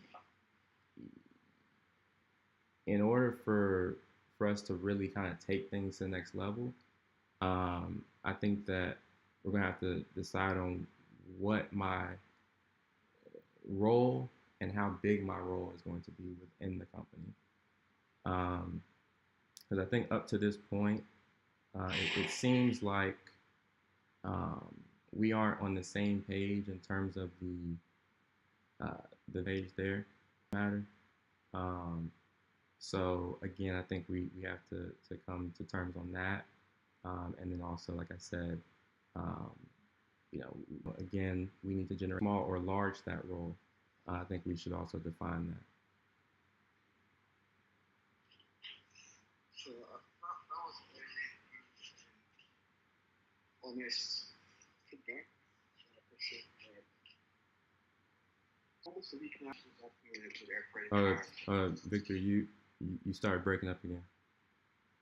So I'm saying, yes, I took a loan from someone to pay Microsoft so the product up and running. Oh, great. That's awesome. Last week, yeah, they were using what is information between all the dates and used the product was actually ending in 17 days. Right. So it's on, it's running. That's awesome. Okay. So, and you mentioned something about partnership and equity. That's true. When we spoke, you said you told me you're very helpful from two friends on the partnerships. At that time, we were focusing on just distribution partners. The idea of wealth managers and hedge funds wasn't on the table yet. So you were coming on from two fronts. One on distribution partners, but also you could also help with funding. So I decided, and you said you wanted 50% equity, and I said I could give you 5%. What's most important was that it's like a outcome based, not like it's an outcome based deliverable. You said the equity is? Yeah, what I maybe I didn't iterate it properly. One thing I will not do, one thing I would never want to do. Yeah, bro, you're breaking up. You're breaking up again. Yeah, I was trying to be. It's called enough. One thing that I wouldn't do is take people for their word without value. Right. Because I have seen that, and it's laid in front of me. I have examples, and I'm learning that when it comes to business, that doesn't work. When people say things on paper, they have to deliver. So my approach is always going to be outcome based, and I practice that personally. If I have in a day, if I see I need to do something, I get it done in 1 hour. The remaining 23 hours of the day belongs to me because I got the job done in 1 hour, right? So I have used the outcome justifies that I don't have to do any other thing the remaining 23 hours of the day because I was able to get what I needed to get done for the day in 1 hour. Subsequently, the deal between me and you is are you going to come through with delivering one of those two fronts? And remember, this has been 4 months now, or maybe more than 4 months, close to 4 months, if not more. Right. So it has to be between then and now. We have to ascertain really can you really come through with what you're saying, or we sign and everything is on paper, but I still have not moved forward in 4 months. Like I myself, Victor, I've done my part of the bargain. I've built the product. So I need a partner to come. That partner must move me from A to B. I'm already at A. Then I move to B. The partner coming in, you're coming in, you're invested already, and you're moving me from B to C. What I don't want to do is have a partner and then we're still at B, still struggling to get to C. So it's almost like a guarantee that I'm looking for someone to say, hey, I see where you are, I can help you. I'm gonna shake your hands, and that moment of hand shaking, Mm-hmm. in not too long distance, it becomes visible. So I'm still okay to have that agreement, but it has to be outcome. It has to be only when the outcome is fulfilled, then the partnership becomes feasible. Okay. That's how I'm seeing how that Mm-hmm. can work in legal or I'm not sure, but from my point of view, that's how I think things can go. I don't want to start. I've done a lot of that. Right. I contract here and there, and after the contract, I'm sitting here, I get zero. Mm. I can only one person who's been consistent because disease work. The other person who's consistent is the lady in Nigeria. Like every other contract that I had, apart from the one that I did with Marcy, Mm-hmm. Marcy one was a personal direct relationship with us. There's something in my mind we're going to do with that was. But every other contract that I signed, it was just on paper, all was nothing. He left me still at B.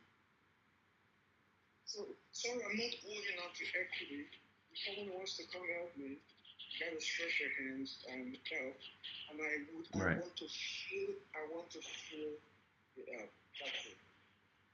That's it. That's where we are right now. Okay. So, yeah, I mean, I appreciate, you know, um, your honesty there as well. I think I also understand your um, concerns and where you're coming from, I should say. Um, and we did discuss that in terms of, the equity being outcome based, performance based. So we did talk about that, I believe a few months ago. Um, so from from my vantage point, um, the uh, I am. I think it becomes mm, when you say like the how do I say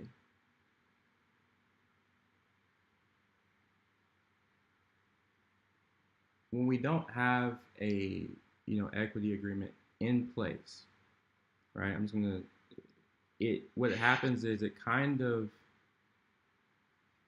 causes me or anyone for that matter to be in a position of not being all in because it's almost like when you don't have those type of agreements in place, what happens is you know naturally it's hard for you to have both feet in the water. It's hard to be fully immersed in the pool of water when you don't have you're not all in. You're not there's no agreement in place. So you kind of have your toes in the water as opposed to being fully immersed in the water. That is, I think, what happens when you are not able to come to um, an agreement um, with someone like that. It's just natural because the commitment is not there on both sides.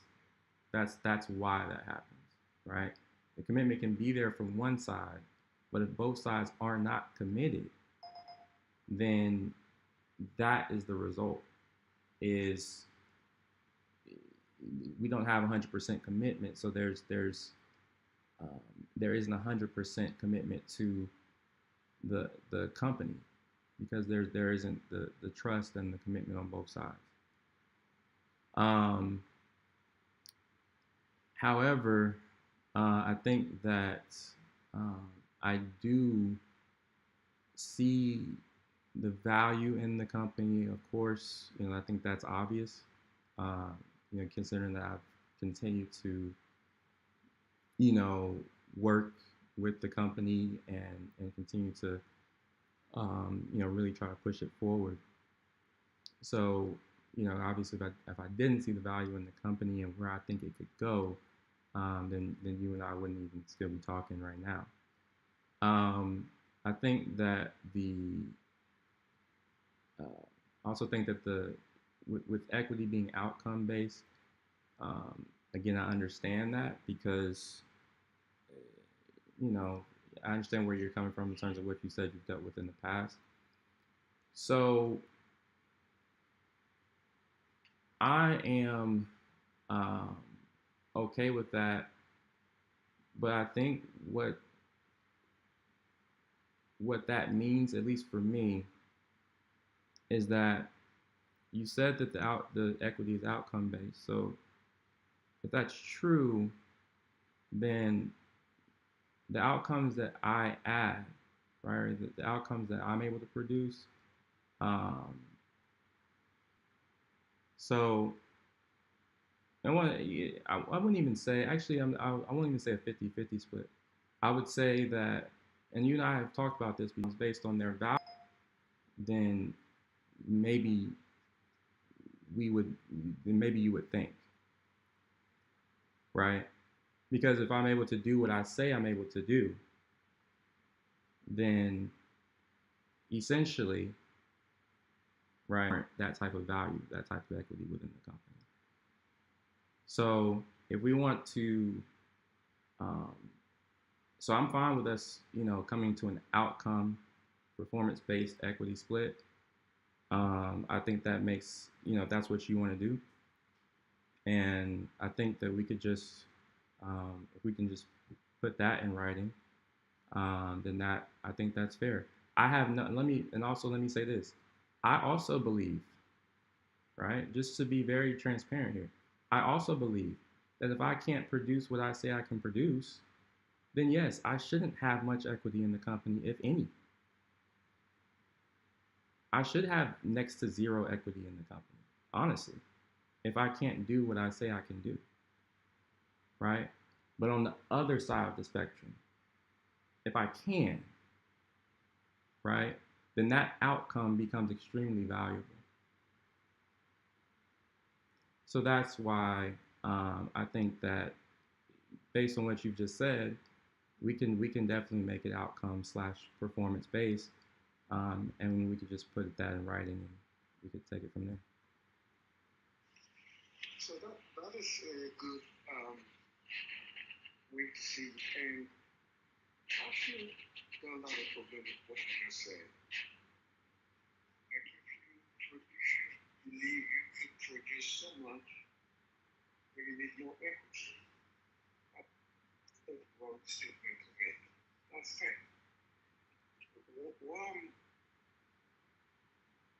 now even thinking if you say it is either go into introduce cannot produce. Like the fruit is in the pudding.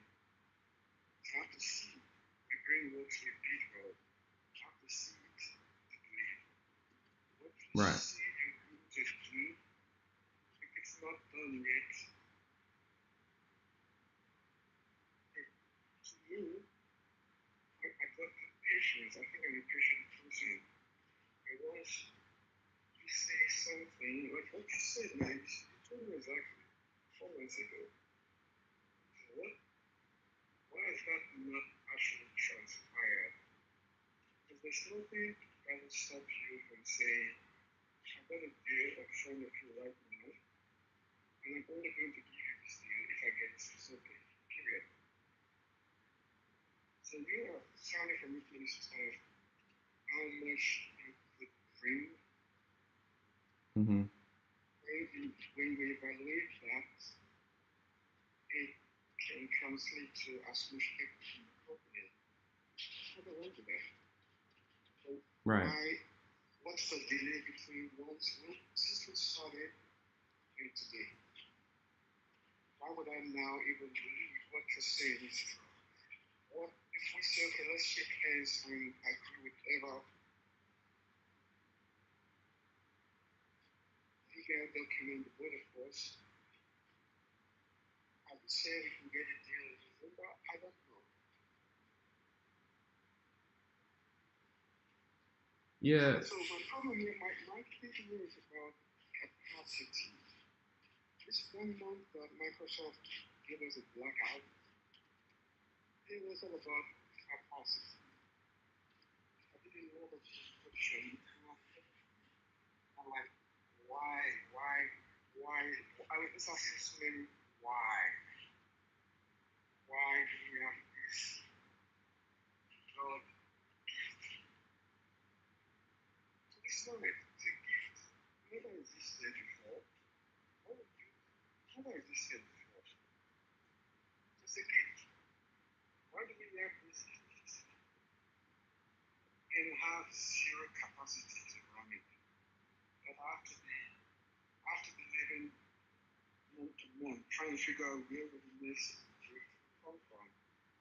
Right? So these are all the questions that I've been asking. Why? Why? I wish I was born in California. I wish I was white. I wish, there's a lot of why. Because things that are just handed to me in the matter of time.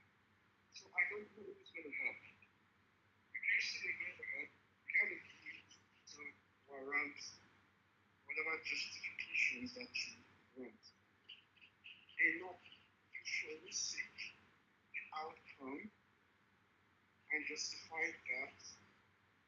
And we have to work from there backwards. It's like when you're coming in with value right away, like upfront value. It's like you're giving them money. It took me a while to start having conversations with people who never had money. Sorry, Victor, I didn't hear the last part. When I was in Dallas, I was looking for investors or partners with some form of money. Someone came, lift us up a little bit. Have a lift that we did so much we created for the lift. No support. No support wherever. Financially, no support.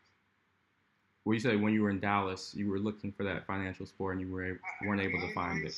My mindset was, if I need to get a partner, that partner should cough out some money, bring some money, even if you're a technical partner. And I've actually had two people, two Nigerians, that didn't cut it. I was almost getting to it. One was in Atlanta. At that time, the product was $4,000 to where it is now. $4,000. I brought a valuation of $10 million in front of me. Mm-hmm. I said, hey, let's not get $10 million. If we need to pay $450,000 for the ones at 10%, and we use that $250,000 to put towards all the partners. That's what they wanted. I said, no, I can't do it 10%. I can do it 5%. Now that valuation puts them from 10 million to 5 million. And that's how much I could do at that time. Mm-hmm. That was way back in Atlanta. In Dallas, so another person said, I'm going to introduce you to the mayor of Atlanta. We're going to get this running. Got me excited. He wanted a 10%. Mm-hmm. Then a 10% on a $1 million if somebody brings in $1 million. So that means I was going to give away 20%. So I said, Mm-hmm. you have money. I will still do a 10% for $1 million for those investors coming in from Atlanta. But I will give you 5% to help us bring the deal. But your remaining 5%, you should bring the $100,000. You were saying he out of his personal funds. Yes, that's what I told him. But I wanted you to be financially invested. I'm not just bringing the deal. So if I'm giving away 20%, he's gonna get 10%, 5% from the network connections, 5% for his $800,000, and 10% from the 1 million investors coming in. Now, time has passed. That deal didn't go through. He didn't like that part. He was okay without the $100,000. We didn't talk. Till today, we didn't talk again. Oh, that's fine. What I'm thinking about B2B. All the focus on B2C, capturing traders. Traders 1 million. This is October and November. My point is that change gave me an open mind that, okay, if somebody is not coming in to financially help us of our partnership, friendships, partnerships. And that was the reason I've been doing all this traveling. I go to all these places, meet people, talk, find where I can find a personal connection, right? So, but I believe most likely that level of partnership is about who knows you. If I trust you, I might also like your product. Then, if I see what the product is doing, why not? I know this guy is going to have a deal. Let's make a deal. So I think it still might be like that. And that's why I was open to people coming in as long as they can bring some form of help that is not financial. And I've seen all of this. And I've been proven right. But once I say, let's just hope for the best, how people call me without really evaluating their capacity, I've always left to learn. You kind of started breaking up just then, Victor. Yeah, I'm saying that people treat themselves as they want. Treat yourself they want, and you get invested equity, and then we can have another, we can say, percentage they want. Once this is fulfilled, then percentage for maybe 2 years or 4 years time, that completes the full percentage of equity for the company. And yeah, I don't think I'll do a 50-50 split with you, because there's a lot of other people who are area already invested. Somebody invested $50,000 2-3 years ago. Yeah, $50,000 is not a lot of money to do. At that time, it was a lot of money. So there has to be some value on someone who gave me that money at that time. Right? So it's not difficult for me to say, okay, I'm going to bring in a founder for 50-50. What happens to all those people who do nothing? Who are still working today? But you're not. Yeah, the partnership deals, there is incentives. It's like me looking for a salesperson who is going to give us a deal. Yeah, they can get some equity, but they could also get a 30% deal from Eagle Finance. Finance deal for around $65 million for the salesperson. How is that happening? You said, why is that what? No, why is that not appealing? Like, if you got a Google Finance deal, it's $165 million for you. It's incentives from that. And we can still negotiate on that. I'm not saying that can cover all the 50% equity. But it's not the first statement to say you would want 50%. Yes, you deserve equity that can be worth the value that you're bringing. But at this stage, 50-50 is true. If you come in, bring was really for that. That would have been easier.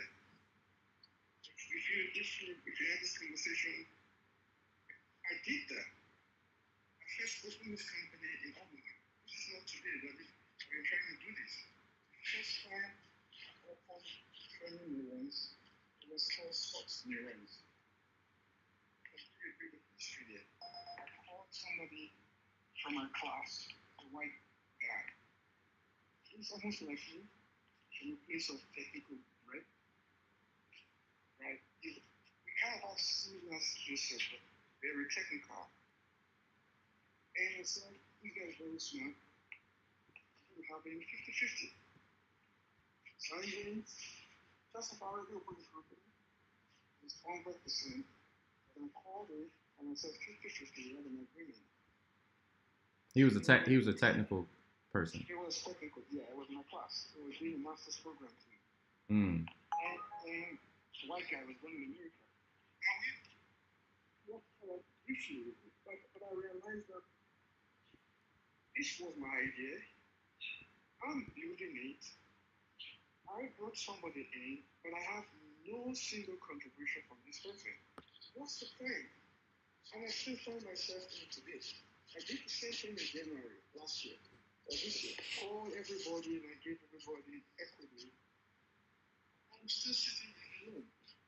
So it's not something I want to really do again. I'm not seeing the value. The world is a big news. I surely find partners who needs and value the work. And it matters to them. They will be happy to partner with me and provide the immediate need that we need to get us from GCC. So what I'm trying to tell you is that your outcome could be possible. So because I have not seen it, it's like somebody has the capacity. So let me say you are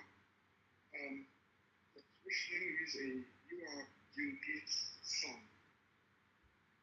I'm not aware. So you have the capacity, but I'm not aware about it. Right. So you can come in and say, you can pretend like you don't have the capacity, and then you can present yourself like that, like you don't have the capacity. Okay? So, but from my point of view, even if you have the capacity, but presenting yourself as if you don't have the capacity, until I feel the truth and you move me from B to C, that's only when that can be recognized as what capacity is, regardless of who you are in the first place. Yeah. So so I understand, again, where you're coming from. Essentially I'll sum up from my vantage point what you just said as you you basically reiterated what you've already said, which is that, you don't feel comfortable giving away equity until someone has produced the outcome. Yeah, has proved it. And what I am saying, Victor, is that I'm essentially meeting you where you are. Right? I've taken what you just said and said, okay, if that's the case, then and I do prove what I have said, then that would warrant the value that I've already stated. I'm taking what I've said. What I'm essentially doing is taking your words and saying that's fine, right? I will prove it. So again, then the conversation shifts to, okay, well, how much is it? Right. What is that outcome? How much is that outcome worth? How much is it valued for? Right. And you're saying, somebody invested 50. Yeah, but yeah, come on, man. Like, we have to be serious here, right?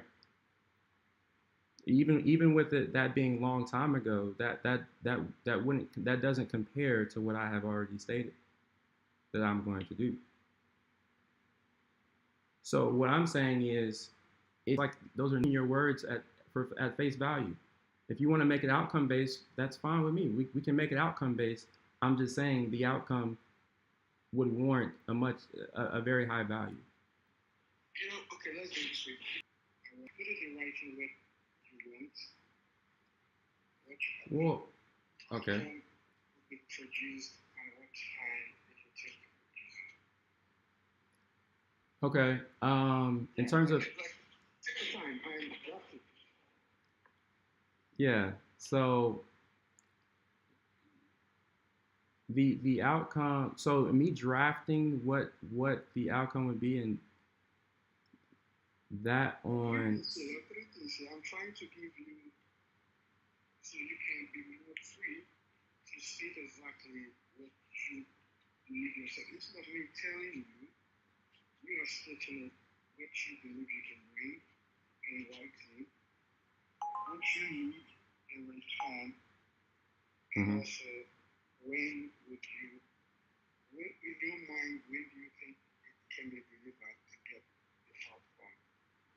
If you give us a partner today, today is the 4th, right? On Monday, we'll be on the 3rd. Give us a partner. Whatever SKU that you write, it's already listed. Period. Because you deliver. It's an outcome base. You don't have to wait 4 years. It's exactly what I showed you the example. If I set my mind to do something and get it done in 1 hour, for me, for 3 hours, I can do whatever I like. I already put my shit done for the day in my mind. Anything extra is just by the side. It's the same thing. Right. And this still is my personal values not telling you. I used to work many years ago where we have to talk. You have to come in and find like the time to sign what we do after all the time, you go out for lunch, you come back, you're clocking everything you're clocking. I hated it. Value cannot be based on time. Yeah. Value. We're in full agreement. Outcome. Yeah. Yeah, we're in full agreement on that. So that's what I'm saying. So, yeah. But it's like I have a problem you dropping this. I don't want to tell you tell me what it is. Well, no, I'm not asking you to tell me what it is. I'm saying that, in fact, I'm saying the exact opposite. I'm saying that I don't even know what it is, to be quite honest with you, right now, right this second, right? But once I produce what I'm saying, then I would have a much better idea. I don't have an issue drafting it. I'm just saying, if I drafted right now, it still may be, off base. Yeah, let's see where we can come to. Because earlier she said the reasons why it's been lagging is because we're not fully vested in. There's no formal paper agreement, so it's not like you're fully in. And witness writing. Yes. Yeah, so let's define that. Let's define what that is. Okay. I'm open because I know that I am not. I myself alone, like me myself alone, me myself. I have done my part. I've taken the product minimum being as a referee. That's my part. I'm looking for the people who can take it from A to B. I know I cannot take it. I know I already took the idea to B. That's why it's running. So like that, it will work. Set it up and bring it back 500 years from now. The stock market is still running. It will still work. I've done my way. I need people who are going to put their legs and do their wrong. Otherwise, it's just a waste of time. We're just talking. People like to talk. I'm not saying it's you. The last couple of months have taught me a lot. People talk and they talk and they talk. They're full of shit. They produce nothing. It's empty. Yep. Words. It's fluff. 100%. And I see it in their lives. As they're doing it, I see it. I'm like, oh my God. Why did I even commit in the first place? So that's my personal learning. I'm going to learn it actually. But I will not commit to him unless I see him. Yeah, I know. In full display. Yeah, and that's what I'm saying. That's what I'm saying. I'm taking you on your word, right? So to not, if you, okay, so I understand not wanting to commit to equity now today, because of the reasons we've already discussed. But I'm also saying at the same time, that's fine. It's just likely that whatever equity I would agree to today would be nothing in comparison to the value I would bring, right, from the outcome I would produce. So that's why I don't. That's sorry to cut you, man. You know what? You can have your say once you deliver. You are not in charge at that point in time. And I told you this the first day we started this conversation. You said this, and I said, you will run the show if you deliver. So I said, okay, but actually, yeah, until you show me, like you show me and you decide what equity will. We have that conversation. But we are now at the driver's seat. Running the show. okay. So you have not proven that you can deliver. And that's personally, I don't believe, I'm certain I'm not living in la la la. I'm certain I know exactly what I'm saying. Yeah. So I'm humble and I'm being vulnerable. So the product cannot move forward with me alone. right, 100%, 100%. I understand that. 100%. If anybody doesn't understand that person can go and find the nearest lake to just jump in. I'm saying. Yeah, 100%. The cannot move forward with me alone. Right. I need to find the people that can help me move forward. 100%. And I'm glad. Yeah. Sorry to cut you off, Victor. I'm just saying. I'm glad to hear that you understand that. Right. And the reason I say that is because a lot of founders don't understand that. I feel like a lot of people just don't understand what you just said, which is you understanding that you've gotten the product to a certain point and you need someone to help you take it to the next level, right? And what I'm saying to you is, so I'm glad you understand that, because what I'm saying is you have to let me help you. And it sounds like, from what you're saying, that you're willing to do that, right? You're willing to let me help you, and anyone else who can produce help you. That's the biggest thing. That's the biggest, that's the biggest thing of all of this, what we've been discussing here, right? What we discussed a few weeks ago, it's probably been about a month ago now. One of the things I mentioned to you was that I wanted you to get the product up and running. And I didn't feel comfortable talking to the VCs I know until it was up and running, right? What you just told me is that it's now up and running, right? You just told me that a few minutes ago. It's up and running. We have downsized debt very quickly. I looked at, that's a ridiculous fake projections they have there. These people working with those projections should constantly modeling.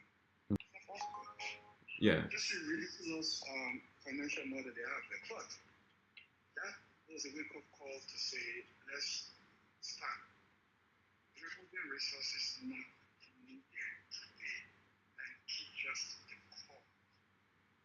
The core, when I mean the core. Okay. Okay. So we're good, we're running. Our premium becomes US stocks. and options sprinkled on top. Okay. But I still want to show the value of the product by just showing the returns on just US stocks globally. So Okay. it keeps us more open and more options for investors to see that this, even though we are using our premium US, the potential is just you can't even think about the potential. So we are running the global unified US stocks, global stocks, but it's not live. You go on our website, we only showcase the returns, right? But that's what we're selling when we sell in the next 1 month, in this 1 year. And I believe that's even enough for now. Accuracy, 93.7%, what that has proved is it is the algorithms, the AI models we've used for US works across the board. So that gives us a breadth of this is not just a once-off. This is not just Apple. It's not just Nvidia. We have covered the US. We have covered top exchanges globally. Look at the returns. However, if you want to use it, you're stuck with US alone. And then I'm learning that people in Hong Kong, they trade US stocks. I was sharing on CNBC the other day, Hong Kong, the top 5 stocks they trade are from the US, a technology company. Meaning people outside who really trade, the people we're targeting, they trade US stocks. So you can stick with that for now. I see. So in a nutshell, mm-hmm. it's winning. I got you. It's very cost. So, yeah. So it sounds so if I know you said they're still there, the other asset classes, but what's running is U.S. stocks. So I feel like the only thing we should be marketing in that case would be the U.S. stocks and options. That's what we're marketing right now. Mm-hmm. But we're showing the breadth of our models. We're selling accuracy. We're selling design. So when we sell a 93.7% accuracy, it's not just for the U.S. It's for all asset classes. The U.S. market is 95% average. Right? So when you take into 36 stock exchanges for both ETFs and stocks, then you're also covering forex, cryptos, commodities. It's affecting the accuracy. No, like it's 93% is unheard of. Right. When people hear it, they feel like, oh my God, that's not possible. Mm-hmm. It's not possible. Then you look at the returns, then you say, oh, okay, wait a minute. Yeah. It's like it's actually working. So, yeah, we're using 93% to gauge the overall average, but the US market has a better accuracy. Yeah. Than that. Yeah. But we shouldn't sell just. We shouldn't mention, of course, the US. Our premium today, when an hedge fund is signing off our premium only covers US stocks. That's our premium. That's what they will get. If they want the global or if they want ETFs, they pay more. We fish it out. At that time, we would have hired more engineers, so you replace me to start managing some of these resources. Yeah, I got you. I that's what I was saying. I get where you're coming from. The U.S. stocks is 95% accurate. When you've taken in consideration the other asset classes, that is what has essentially made the aggregated accuracy 93.7 because you're considering a lot of different markets. Is that? What I'm telling you now, it's on our website. If you click on accuracy, there, you see. Mm-hmm. It's like, because I like data. Someone pinged me from LinkedIn, and he said, How are you sure your stuff is accurate? I just pointed him to the website. Can you go to our website and click accuracy?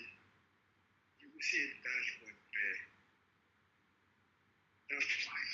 That will give you why, if it's accurate, it tells you. I didn't formulate the numbers. These are actual numbers. And the accuracy, it's the average. It's a roll up of every single day we predicted right or wrong for every single model in an asset. Got you. So it's like it's like every single day. So Apple predicting the next 3 months return, go back IPO or go back years ago. How many days do we have? Right. This was the actual 3 months return. This was the predicted return. Was it accurate? What is the difference? What is the direction accuracy? If the actual was going up, the predictions also go up. So calculate that every single day for Apple. Now do that across 54,000 models. And that's how you came up with 93.7. That can give you the understanding of why what we've done is special. No, for sure. For sure. 93.7, it is certainly unheard of. I think it's, you know, it catches people off guard. But once they test it, then they will be able to see and to understand, the returns, the ROI. So that's the biggest thing. That's the key, right? So I understand that. That's all that matters. Right. And one thing that's really important is the long-term people, the hedge funds, institutions, work managers, they are used to long-term anyway. We young, we like to trade short, sell today, sell tomorrow. But really, those people trade long-term. The product really works well long-term. So trading in 1 month model is even longer, maybe not longer like 1 year. We have the numbers and the research is not showing that long-term models are actually, it's actually obsolete in today's market. If I was in California and I was well known already, I'm sure that probably could journal an article explaining what I just told you now. The market is changing, it's been changing over the years. That long-term returns is not working into this market volatility. If you're still thinking you're going to be holding for 5 years, like Warren Buffett, good luck. Or if you're going to be holding for 1 year, good luck. Instead, we're actually creating a new job for people now. It's a new type of job. So take these engineers. Now, we're now going to be monitoring the monthly returns instead of waiting for 1 year. So the job of a fast or a team instead, monitor the model to make sure you sell at the end of the month when the model asks you to sell. So if you on our website, it's in the 90-something percent.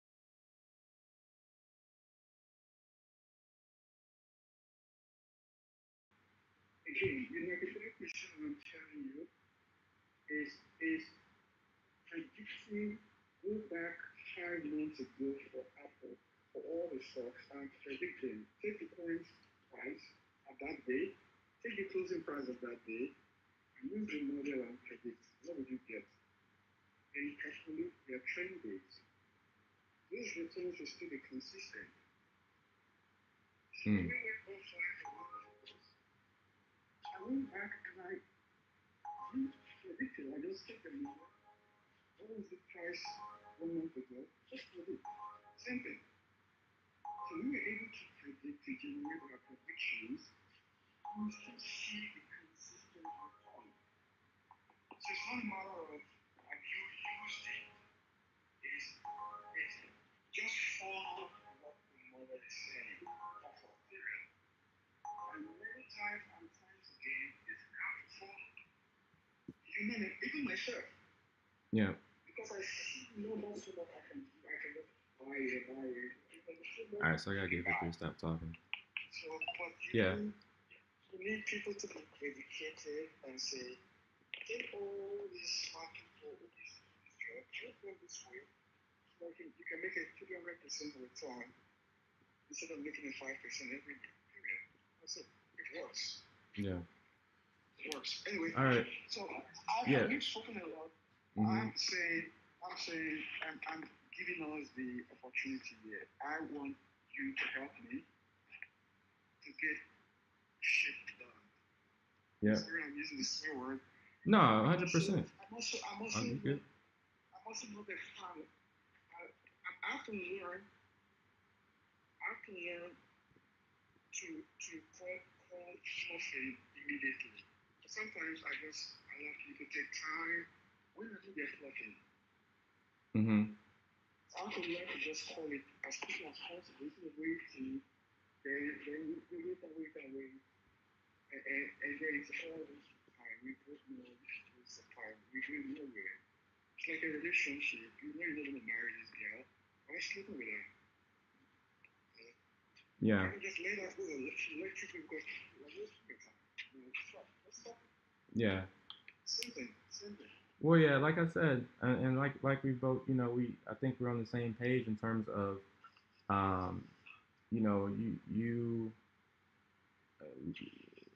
talk is cheap.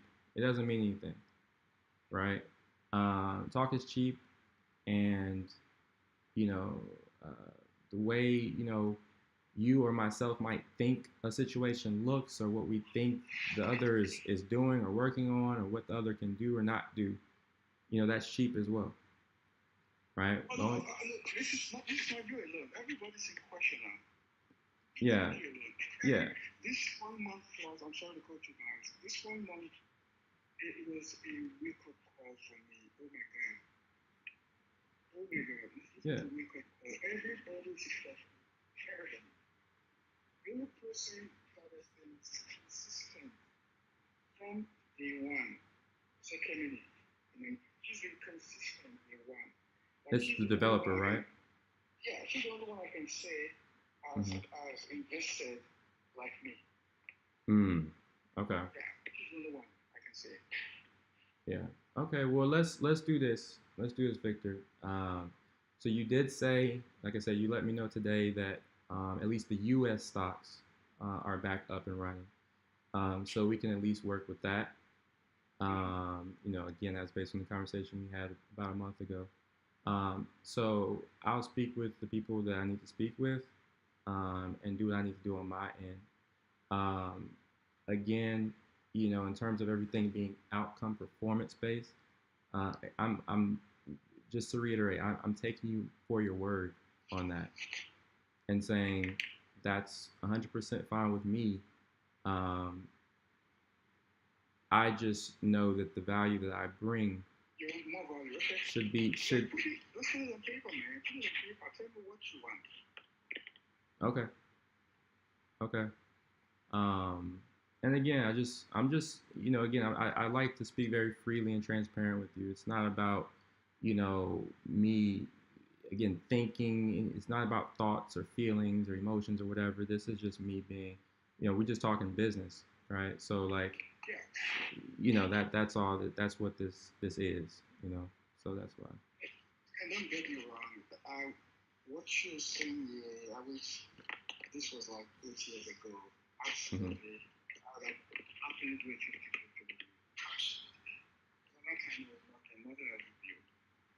Things should have gone really, maybe things should have been faster. Actually, this was a solo drive, which delayed a lot of things, like doing it alone, spending all my money. The other days, I had no life, just 24 hours on it. Mm-hmm. So for now, year, it's going to be really hard to do that kind of numbers. Mm-hmm. That's not going to be fair on other people. Also, Well, okay. yeah. There are also other people who are trying to do what you're doing, and they will be happy to do it 5%. Mm-hmm. Say, oh, we're going to give you the money and you're going to do the 5%. It's outcome based though. Yeah.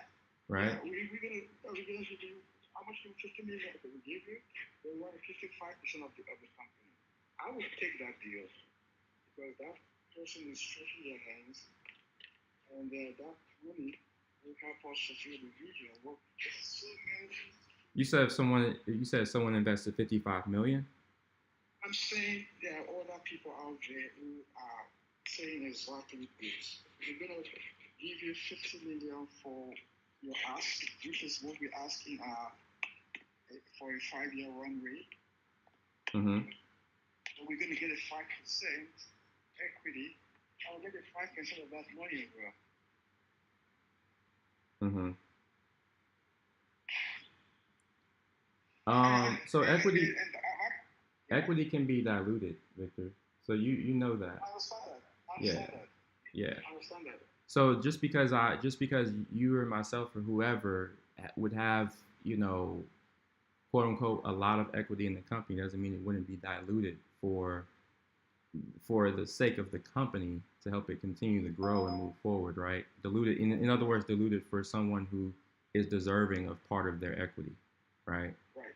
So that's why I don't think that it is relevant to get too caught up into how much equity a person has, because again, it can always be diluted for the sake of the company, right? That's a negotiation thing and something that could be written down in black and white as well. Honestly, don't really care much. You would care, but it's not the most important. What is most important is the value. Yeah. That potatoes running. We can't have this product that we just stuck.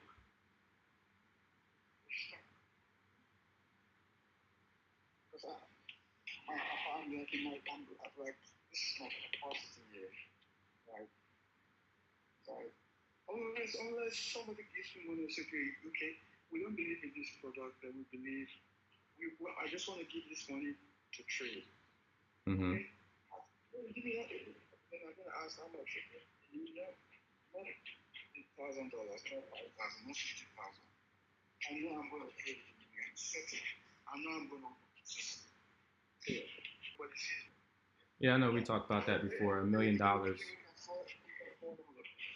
Right? So if that's the top, I don't want that top. I know that I'm not told to be a trader. I understand. You can cry. Mm-hmm. The market is not going your way. But you only lose when you sell. Right? If you don't sell, you haven't lost yet. You still have some hope. So my point is that I'm not a trader. I'm not designed to be a trader. If you ask those guys that created Airbnb that they will be driving the car, they're not the ones driving the car. They've created this software. You speak to those people driving the car, those guys just increase their fees. Yeah, you mean Uber. Yeah, they're making money for every single driver. Yeah. So why force to be the driver when I already beat the product? Yeah, I know you don't want to be a trader, Victor. Yeah, I know I understand you don't want to be a trader. We've already talked about that. Yeah. So I understand that. I think we do. I think we I appreciate the fact that we could talk. Yeah. And you're very honest with me, and I want to make sure that I'm not missing my words and I'm not misunderstood. But I know exactly the situation that we are in. I'm the one wearing the shoe. I know exactly how I'm feeling it. No, yeah, I know, and there's been a lot of pressure on you up to this point. You've put a lot of time, effort. I mean, that stuff goes. We don't need to go into all the details about that. I mean, obviously, to get to this point, you've sacrificed a lot. So we've talked about it. So all I'm saying is, again, I'm taking what you said and I'm meeting you there. Right? I'm meeting you there, right? So if you want to if we're saying that equity is outcome based, then that's what it should be, right? It should be just that. So my outcomes and what I produce, right, should be reflected in the equity I have in the company. So can you put that in writing? Can you put that and say, Yeah. three things. Three things. Like, this is what you would produce. This is what you need. There's an equity of what you need in that outcome. This is Yeah. what time frame you envisage you can use to get it done. Yeah. So I'll put everything in writing. The equity specifically. I essentially I can't really put that particularly in writing today. Reason being because from my vantage point, I should be able to choose whatever equity I want within the company upon producing the value that I'm saying. Well, we have to evaluate the value and then evaluate what that equates to the equity, right? We've projected a $75 billion revenue. Right. Now, how much is your value equates to that $75 billion? It's the numbers game. Yeah. We've projected a $75 billion revenue in 5 years. You said you're going to help us get some leeway on that revenue, right? For maybe a venture, a VC. That's a VC, that's a well, what's the best practices when it comes to, because now if you say you're going to give us a VC, okay, then you can do what everybody does. You take a 5% from the money read by the VC, and you can get maybe 5% equity. On the other hand, if you want to approach it from the partnership, the distribution partners, how much is in that partnership deal? How much is that? How much does it do to our revenue in 5 years? That can give us an idea what other people look like. If you're going to give us a deal of $75 billion in 5 years, you might as well take it 50-50 for sure. Because she already gave us a deal. We don't need another person. Both of us can just run the company. Right. Now that's what I'm saying. Right. So what you just said is what I'm saying. Me myself producing the outcome that you and I have talked about, either outcome, whether we're talking about a VC or one of the larger partnerships. At that point, I have transformed the company. Right. Yes. Okay. That is true. Yeah. That is true. That is true. So that's my point. Yeah, it's a fair point. But you can still put some level of quantifiable number on that document. Okay. Yeah, I want to see from your point of view. From your point of view, what you will bring, how long do you need, and how long will it take to deliver what you said you will bring? From your point of view, I want you to tell me. In the form of writing, but if you put some thoughts into and it's in writing, that will give you more time to reflect on. You do more of your own due diligence. So maybe you can go back to me. What do you think we can review, talk about this again, or the document? Yeah. So today is Saturday. We can talk about this again. I'll have time to draft something by either Monday, Tuesday at the latest. Okay. Yeah, we'll do Tuesday. Tuesday, what time works best for you? We can do Tuesday evening. Okay, Tuesday evening. Do you want me to just give you a call? Tuesday evening? think either way, I don't think we have to kind of form out to get unless as you want to go through the documents in more detail, then we can have like a Teams call.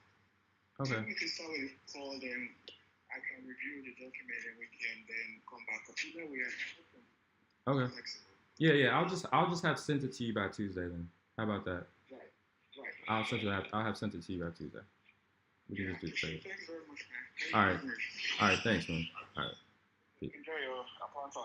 Bye. All right. You too, bro. All right. So that's that, man. I think y'all just heard the conversation between Victor and I. You know, I mentioned to him that, again, if I deliver the value that I say that I can deliver, right? If you're saying that equity within the company is outcome based, then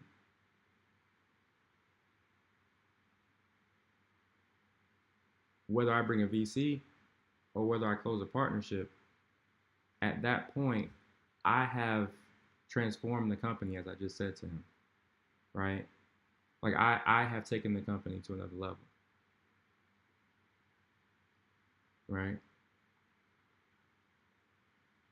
So that would mean I should be able to choose whatever equity I want in the company,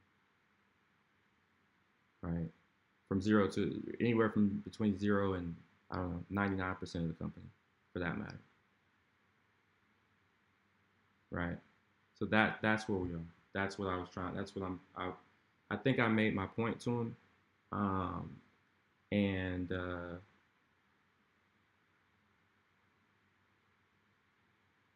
yeah, that's where we are. But anyway, y'all, that was a super long conversation. The conversations I have with Victor are typically pretty long. So that one went longer than, or about as long as it normally goes, I should say. But I'm gonna go ahead and dip. I got actually most of the stuff I wanted to get done. I got done today. I lied. We didn't apply for any jobs today, bro. I swear to you, I'm not even trying to play any games. I keep forgetting to do that shit, bro. I literally keep forgetting to do that shit because it hasn't been on my mind forever. Okay, applying for jobs hasn't been even anywhere in my brain. So I keep forget. That's why I keep forgetting it hasn't been prioritized up here. So I will for sure, right, without a doubt, apply for some jobs later today. But I'm not gonna do it on stream because I gotta go do some things.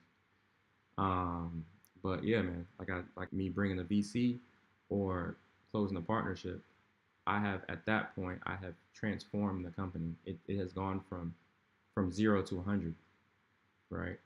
Therefore, I should be able to choose whatever equity I want in the company. See where I'm coming from?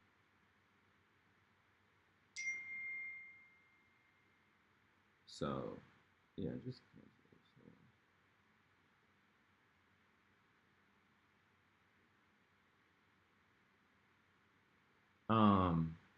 Not I don't want to say stuck in it. It's not about being stuck in your ways. I'm saying if you want to say that equity um, is performance based, then I'm gonna take you up on that. I'm gonna say, okay, what you're all you're doing is making you're making this much more expensive. He's because he's reluctant to give equity in the because he's reluctant to give me equity in the company today. What he's doing is essentially making it more expensive, right, for me to. He's making it more expensive on himself, right? My equity ask is just going to go up, right? If I a couple months ago I said I was looking for 10% equity in the company. Why would I seek 10% equity in the company after I have brought a VC to the company to invest? Why would I do that?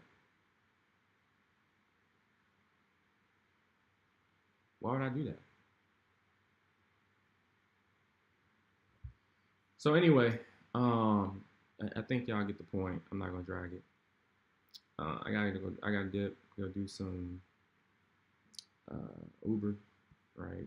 You already know what's going on with that. And yeah, man. And I know I didn't do. Again, I didn't do it on stream, but I am gonna go ahead and apply for some jobs later. I'm not gonna. It's just not gonna be on stream. So we got the invoice sent out to George today. I mean, it was, small invoice, obviously, but invoice nonetheless. It's, money is money. We gotta take what we can, like money is money. I don't care how big or small an invoice is. And then, we had Gerald, another client, paid the invoice yesterday, to build his site. So two